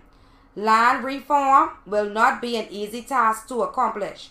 There are a lot of complex issues to solve before there can be an equitable land tenure system. And good morning, Junior Williams. Thank you so much for watching. Please share the video. Can you pause right there before you read some more? Yes. What that person said about land reform is pure garbage. With all respect, digitization takes but a minute. If you don't understand digitization, which I can tell you, is seemingly our government has dumbed you down to what it is. I will meet anybody in any public domain to talk about digitization of our economy. Forget the garbage we're doing, but you telling me we spend millions of dollars and we can't get one thing right? They're playing us. This so-called thing about complexity, there's nothing complex. You could call Google or anybody right now, they'll give you 10 people who could fix every problem in our Bahamas digitally for a fraction for what we'd already spent. We spent millions of dollars already on Grand Bahama in the last 2 years to do a tech forum. We haven't won success yet. Something that took 3 months because they're pretending. Anything the PLP wants to do today, they can do. They need somebody to table it. They need somebody to second it. Anything the FNM want to do, they don't need to wait on minutes. Do not allow these MPs to mislead you. Either they are incompetent or they are corrupt. Corrupt means unfit for its purpose. Anyone right now today could go to any law firm and get a bill prepared and table it and get a seconder and bring it to the floor and fight for their citizens. Everything we want done in the Bahamas can be done today. I don't go with, oh, I started something, the land reform, and it didn't happen, and I got voted out of office, and the PLP came in for 5 years, and they didn't do anything. And I'm here now, and I'm not doing anything. It's a delay tactic. Every single week, 1 million people comes on social media, and their data is managed, and whatever. Google, Facebook, Amazon, all of these different things. We're talking about a little small spot. A little small spot. You get countries that came after us that is totally digitized. Yes, yes. Okay? So please, do not allow these people to keep lying to you about the digital Bahamas. It's all a lie. The international people tells you that you're the most prepared country in the world for digitization, yet you can't get a paperless document. It's all a lie. These same people talk all the time. Tech, tech, tech. Go look at their history. Either they have been liars or they are incompetent. I'm saying to you, Bahamians, if you want the Bahamas, if you are not determined to fight for it, you don't deserve it. No. And I'm saying to us, we must stand up. And see, and people say, well, why come you never make it into Parliament? Because it's the same thing Zendel have. I am not here to become a part of the system. I'm here to displace the system. And I've been consistent telling Bahamians, check my messages for 15 years and see if it's not been consistent and see if anybody's proven wrong. Things people are repeating today about technology, I was telling you 10 years ago. And the same people who was telling me I didn't know what I was talking about there are now your experts. Garbage. They're playing you. See, they say, listen to me, I'm now the technology expert, and I'm going to explain to you about technology. But they'll never answer a question that C. Allen Johnson asks. Ask them, where's the McKinsey report? Ask the FNM who fought for the release of the McKinsey report for Grand Bahama, who fought. The Deputy Prime Minister was all over television telling you they won the McKinsey report. What is the McKinsey report? What is the McKinsey report? The McKinsey report is the report that gives you by an international organization that we spend millions of dollars for, that tells you the truth about the Grand Bahama Port Authority. Not the redacted copy, the full copy. Ask the FNM government, why haven't they released the digital report that Mr. Donovan, who is now president or chairman of the board of BPL, prepared for Grand Bahama, the digital report? Why is that a top secret? Okay? Because they know that these reports, there is hundreds if not thousands of reports every single year. We let governments tell us they're going to do another report. For what? All the data we need in the Bahamas, data is the most valuable thing in the 21st century. Every survey, every report, the IDB, every report that all of the colleges and universities have done in, about, and around the Bahamas is available. Our government do not want them in one central location. You go to Google every day and find everything you need except the Bahamas. Why is that? Because they're locking these things away in the closet, and at the same time we claiming, oh, we're digital, oh, we don't have the most cellular phones, oh, we have whatever. But they have your leadership distracting you. You need real people who want to change the Bahamas. You have at least 2 or 3 of them in Parliament arguing for right now. But you have the political gangs are telling you they're not one of y'all. They don't wear our colors. Ignore them. I ask you to listen to them and listen to people outside of the House of Assembly, and don't tell them to dismiss me. Ask them. Go to the FNM, go to the PLP and says, you know, see, I don't keep asking for this McKinsey report. Does a McKinsey report exist? And if it does exist, why can't, not him, why can't we have access to it? If this digital report exists for digital Grand Bahama, why can't we have it? If the Crown Land audit from 2009 and others exists, why can't we have it? Ask them to make these reports available. I'm saying to you, do not keep getting played by the system. The political parties are nothing has become. They can't change.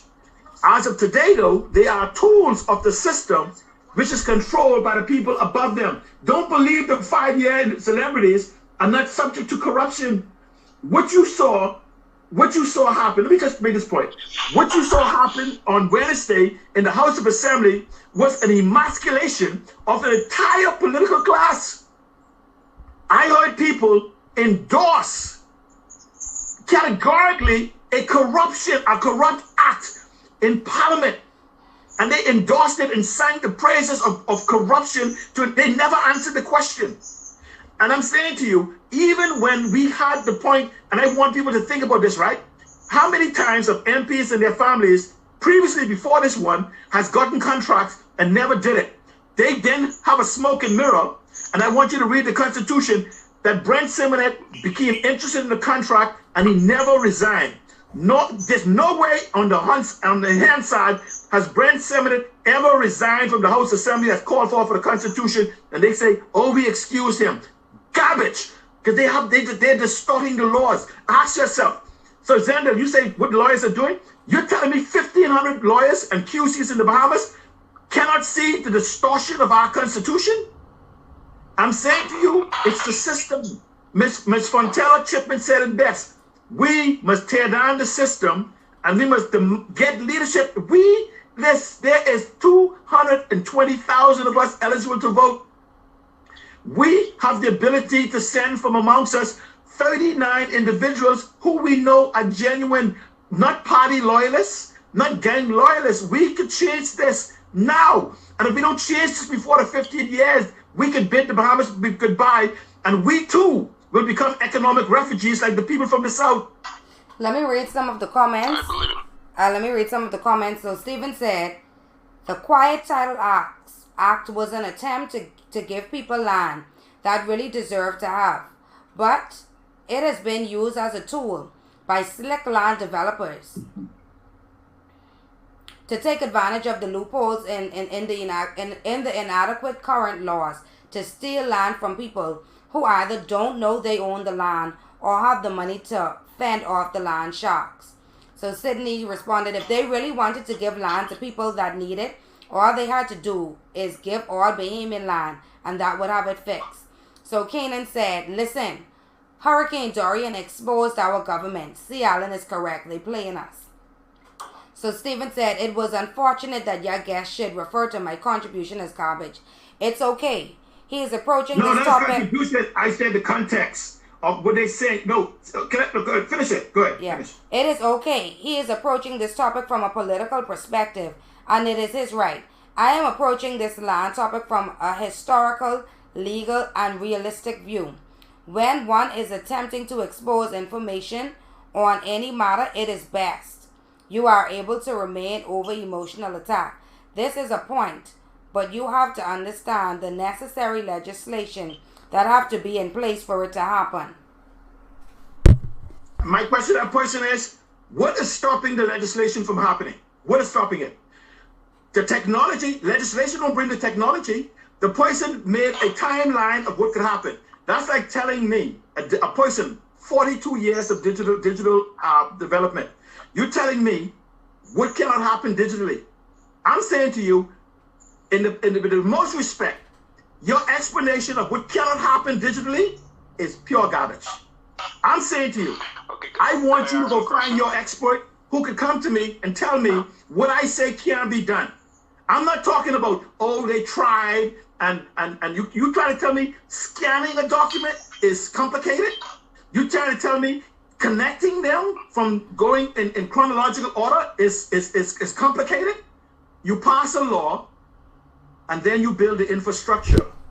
I'm simply saying to you, we are in the 21st century on instant. You have companies that started yesterday, last week, billion-dollar companies who are doing things that we haven't even dreamed about, that we say can't be done, with records, with digital signing documents. DocuSign is another billion-dollar company, just less than 2 years old. They have companies that are managing data, digitizing whole court systems, digitizing entire land registry, digitizing entire offices and companies and businesses. So don't confuse the law with the process. The law is a one-day process thing. They go and pass law. Listen to me, ladies and gentlemen. They pass a law for sharks in 10 minutes. They pass a law for dogs in 10 minutes. They pass a law for turtles in 10 minutes. You trying to tell me you can't pass law for Bahamians in 1 year, 2 years, 5 years, 15 years? Yes. Let me ask you a question. According to the airport in Grand Bahama, with the Hawksbill Creek Agreement, is the Port Authority responsible for rebuilding the airport or the government with the airport? And as to the part, I live in Orlando, and Disney is the main thing here in Orlando, and Disney pay most of our taxes. Why can't the government set something up, take a format from the Orlando area and set something up that any company that coming into the Bahamas cover the VAT for certain taxes for the Bahamian? Why can't the government follow that format similar to Disney? We can have whatever format the government wants. The government is the absolute authority. Any law can be passed that is not ultra-virus to the Constitution, that doesn't contradict the Constitution, can be passed tomorrow. As to the ownership, under the agreement, see, this is where if the representatives for Grand Bahama want to be honest, they will take the time to lay out the documentation in the public domain, including all the land in the public domain, as to what the Hawksbill Creek Agreement is, and every subsequent document signed between government and the Port Authority since 1954. Just put it there. How long it take to digitize that? A week? And so we all can look at it, and then we can look to see the responsibilities why Hutchinson Whampoa and the Grand Bahama Port Authority came to have the authority over our harbors, including the airport, and whose responsibility it is for the repair, maintenance, upkeep, etc. of it. The government can also, by law, set maximum threshold on anything. These are simple things by law could change in an instant. But I'm simply saying to you, they allow the complication and they kind of bleed in. So they say to you, Oh, they're offering us an airport for $40 million that's going to take whatever. They don't tell you whether it's the mean to acquire it, does it mean to fix it, for the same airport that they got for $1. And so the question is, if these individuals are not fulfilling the what is called for under the Hawkesbury Creek Agreement or subsequent agreements, then the agreement is now null and void because one party in the agreement has violated the terms of the agreement. So why are we trying to patch an agreement that no longer exists? Because it's all about hiding the truth. The Grand Bahama Port Authority, and I would challenge them to refute this with their financial records, is a bankrupt entity with no real assets. Oh, wow. And so, listen to me. Let's look at the Hawkesbury Creek Agreement. If you need a license, you do not go to the Grand Bahama Port Authority. You go to government for a license. Now, let's skip them. If you need benefits under the Hawkesbury Creek Agreement, the tax benefit, you go to government. So why are you paying thousands of dollars to the Port Authority? You go to government for the license, you go to government for the benefits, but you're paying thousands of dollars in licensing fees to the Port Authority. That does nothing but collect your license fees. They don't promote Grand Bahama. Have you seen new businesses? 90% of the business in Grand Bahama is gone. But even before then, there's businesses that open. Where's the hundreds of businesses that has opened over the previous administrations? They all died. Where is the major investments that the Grand Bahama Port Authority has brought to the country? None. None. Every time government have a letter opening, the Grand Bahama Port Authority standing in the background saying, oh, we have a letter opening today. I'm saying to you, the Grand Bahama Port Authority since 1990 has served no purpose. But we keep pretending because the power, let's ask, no, I want BMS to ask themselves, ask the MPs that are watching and listening, where's the 7.5% of our shares of the Grand? Do you know we own 7.5% of the Grand Bahama Port Authority? Well, hold on 1 second. Before you go there, I want to just say one thing. Stephen said he never said digitalization was garbage. So I just needed to get that comment out before I lost it. Now, we winding down. So I want us to make sure we get the most important points in this conversation. So Graham said, and mind you, I heard it. I've heard the solutions for every question that was asked. I've heard the solutions. I've heard what we needed to do. My question to you now, C. Allen, is what is it that Grand Bahamians can do to fix their economy? What can they do to help to fix Grand Bahama personally and however, not the politicians? What can Grand Bahamians do to revive their economy? First step, assess your personal needs. Then make a determination of what it is that you determine that you need for you and your family. Then come together as a community, then come together as a city, or whatever you want to call it, and come together as an island. The best people on Grand Bahama to determine the fate for Grand Bahamians is Grand Bahamians. Let's not look to the 5 MPs, to the 3 senators, and whatever appointments we have. We knew who the 8 of them was before they were elected. Their collective intelligence is not greater than the collective intelligence of all Grand Bahamians.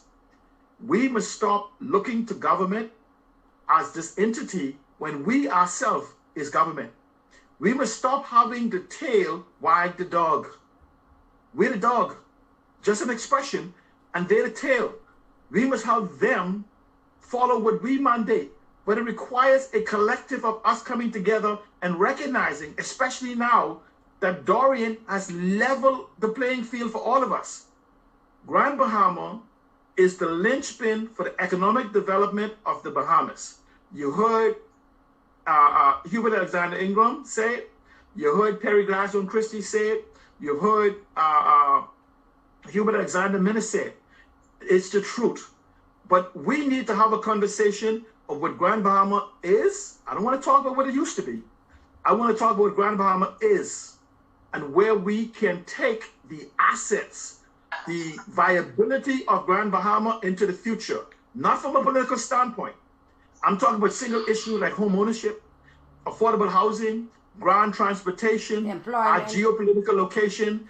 We have the deepest water harbor in the region. We have the longest airport in the region. Not the airport there. There's another airport that we own. In case the government own an airport in East Grand Bahama. We at Grand Bahamians, and then what happens is we're not talking about exclusion of other Bahamians. You know, we have to create ability for them to be properly informed of what Grand Bahama is and can be, so they too can provide input. Because if Grand Bahama, originally designed for 250,000, could now hold probably 2, 3, 4, 10 million. Just remember, Singapore got 6 million people in an area size of Freeport alone. All of New Providence could fit on Grand Bahama, and everybody could have a half an acre. And I'm simply saying to you is, let's talk about that. Let's talk about the fact that you could buy a quarter acre on Grand Bahama for $25,000 or as low as $3,000, when you could barely buy a piece of that on New Providence for $125,000. And then what type of economic system can be developed on Grand Bahama? Let me give you some of them. We can have medical tourism. We can have sports tourism. We can have a retirement community. We can have digital cities in Freeport, because Grand Bahama location and the deep water harbor to run digital cables that we already have here in other places. We can have digital commerce.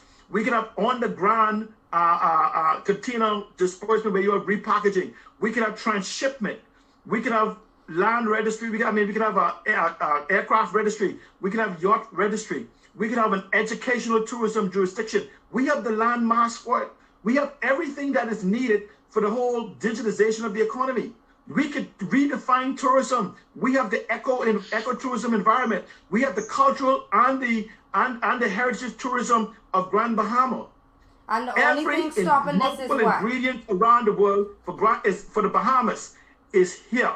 And I'm simply saying to you, the most important thing is the infrastructure for commerce, digital and regular, is already in place.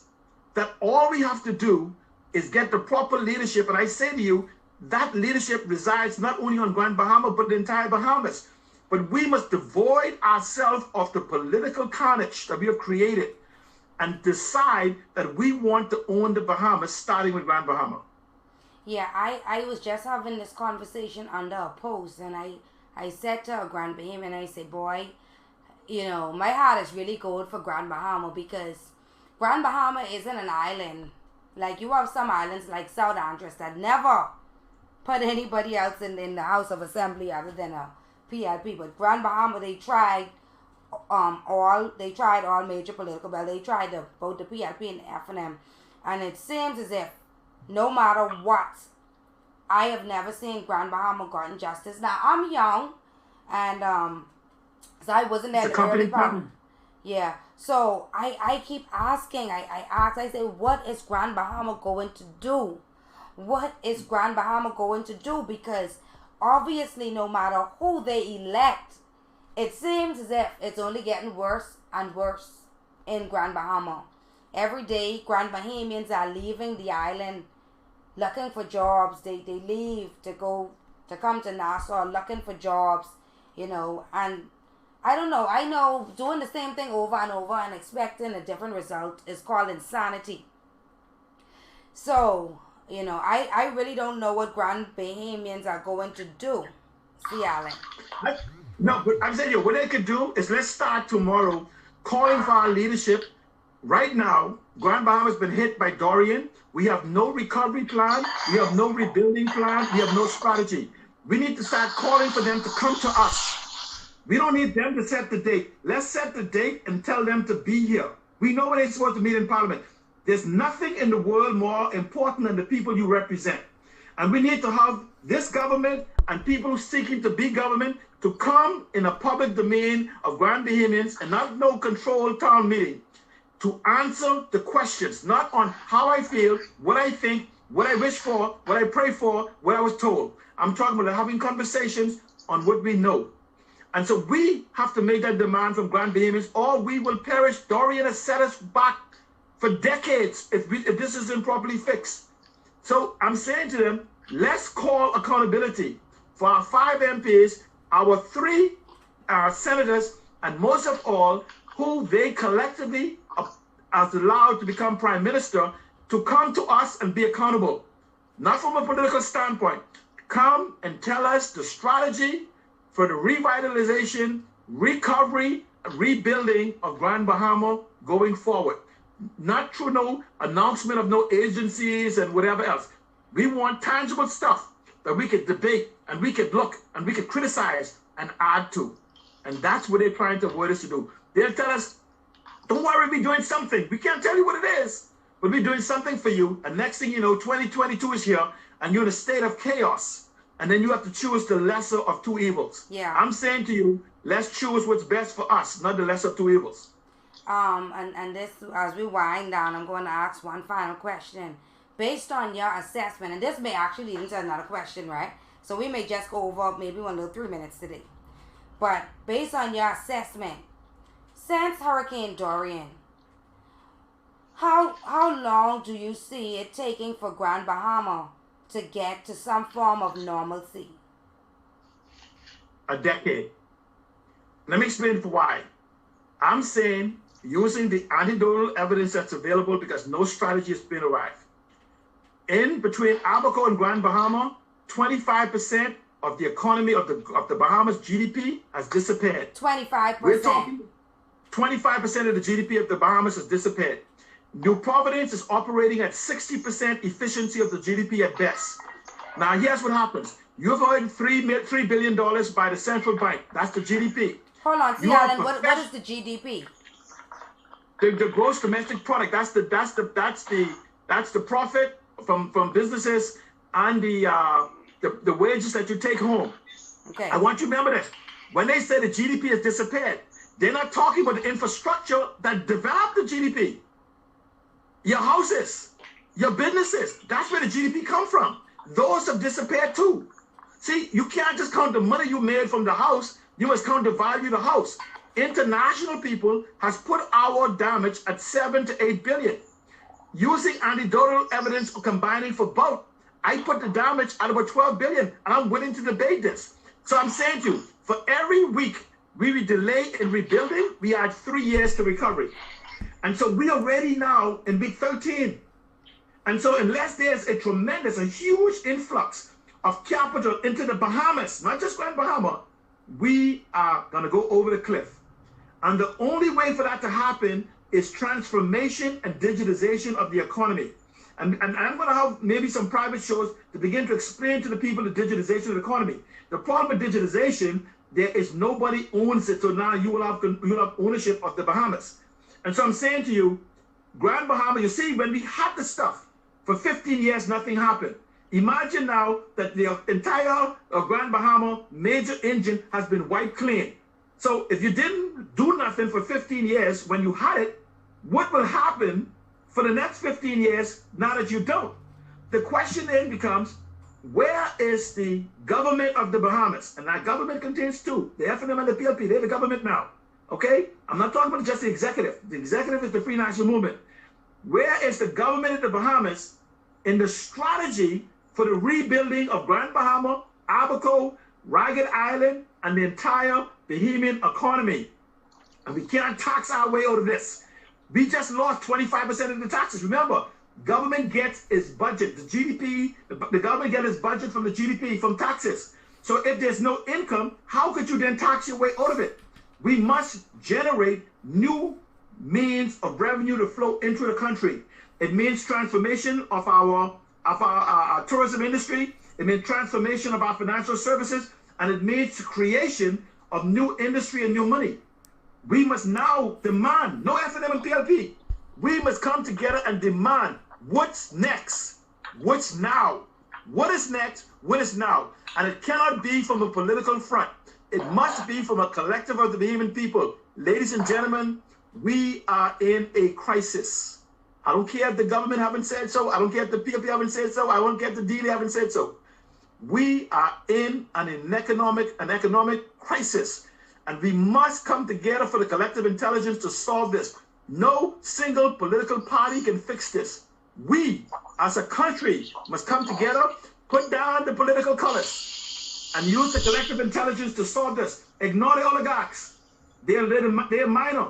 Ignore the plutocrats. Ignore the political class. Ignore the leaders. Ignore Bay Street. with the exception of their participation in the economy as equitable businesses.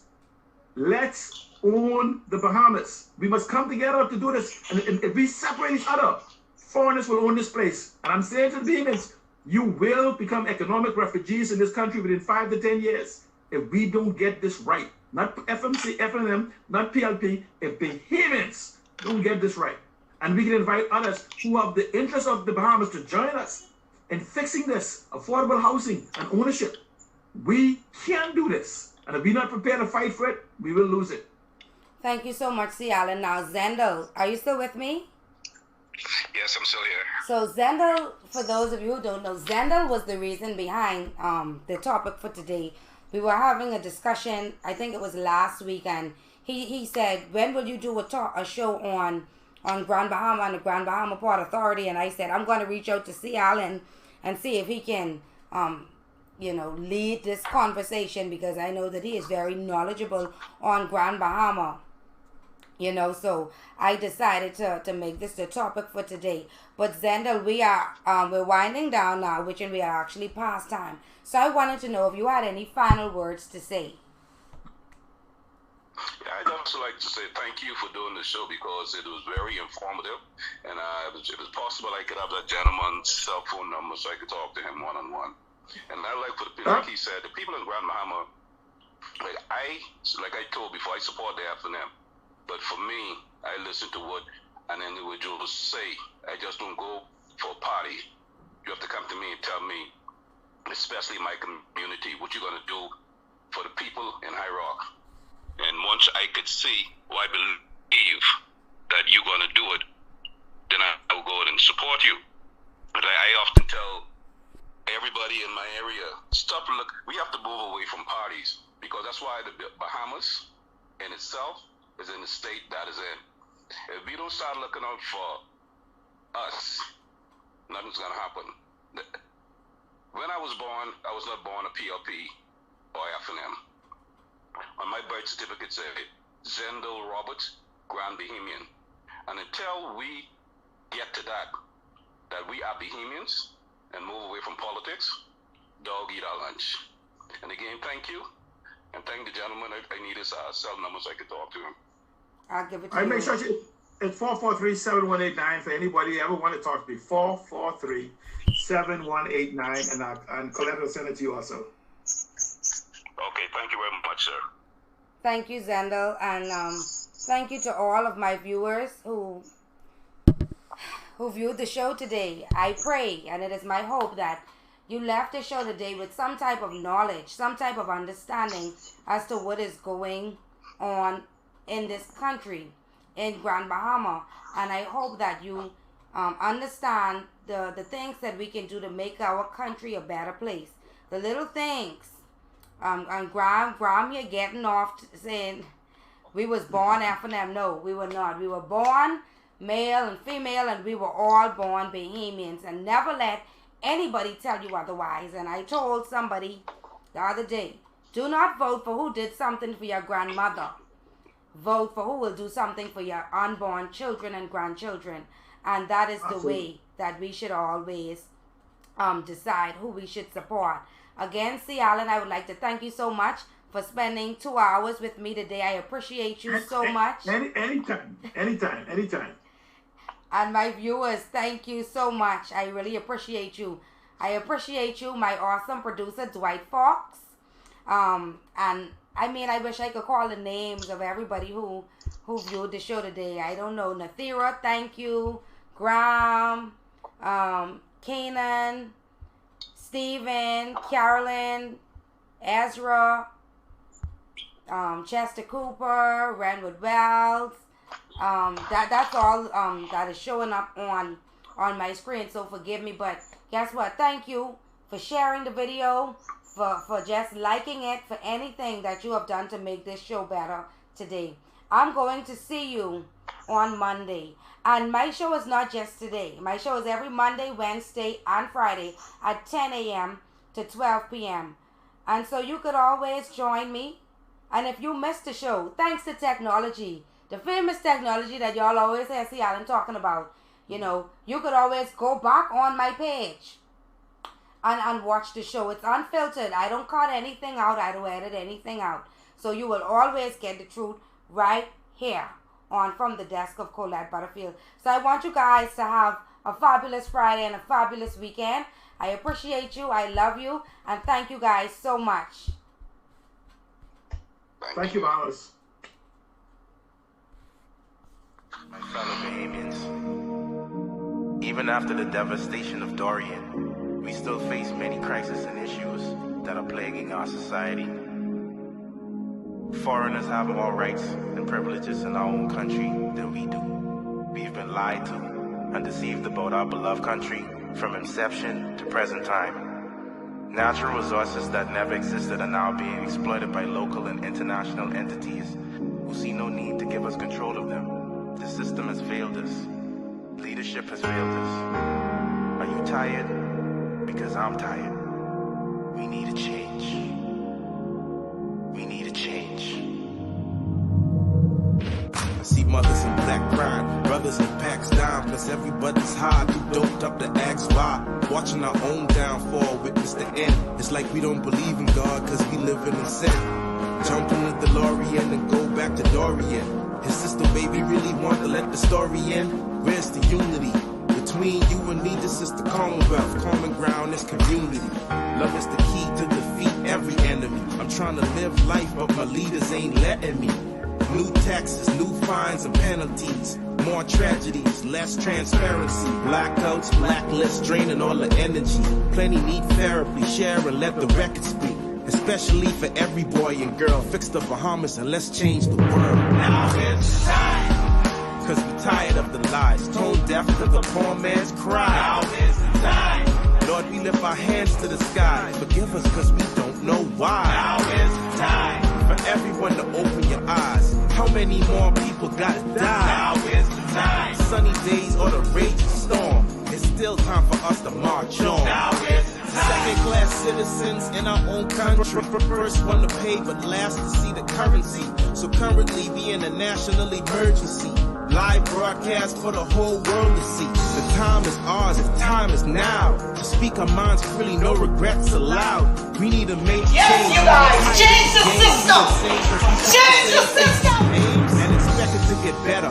We need to come together. Colorblind, free your mind from the hidden agenda. Remember, we never had natural resource. Trusting in men made us forgot who our source is. Oligarchy got us feeling like we can never be free. Modern day slavery.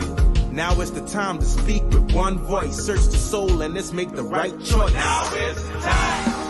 Cause we're tired of the lies. Tone deaf to the poor man's cry. Now is the time. Lord, we lift our hands to the sky. Forgive us cause we don't know why. Now is the time. For everyone to open your eyes. How many more people gotta die? Now is the time. Sunny days or the raging storm. It's still time for us to march on. Now is the time. March on Bahama land. March on Bahama land. March on Bahama land. The system has failed us. March now is the time. March on Bahama land. March now is the time. March on Bahama land. March now is the time. Leadership has failed us. Are you tired? Now is the time. I don't mean keep doing it. I'm trying to get everybody, we Bahamians. We're not going to stop there, get everybody. March on Bahama land. March on Bahama land. March on Bahama land. March on Bahama land. AGM, now is the time.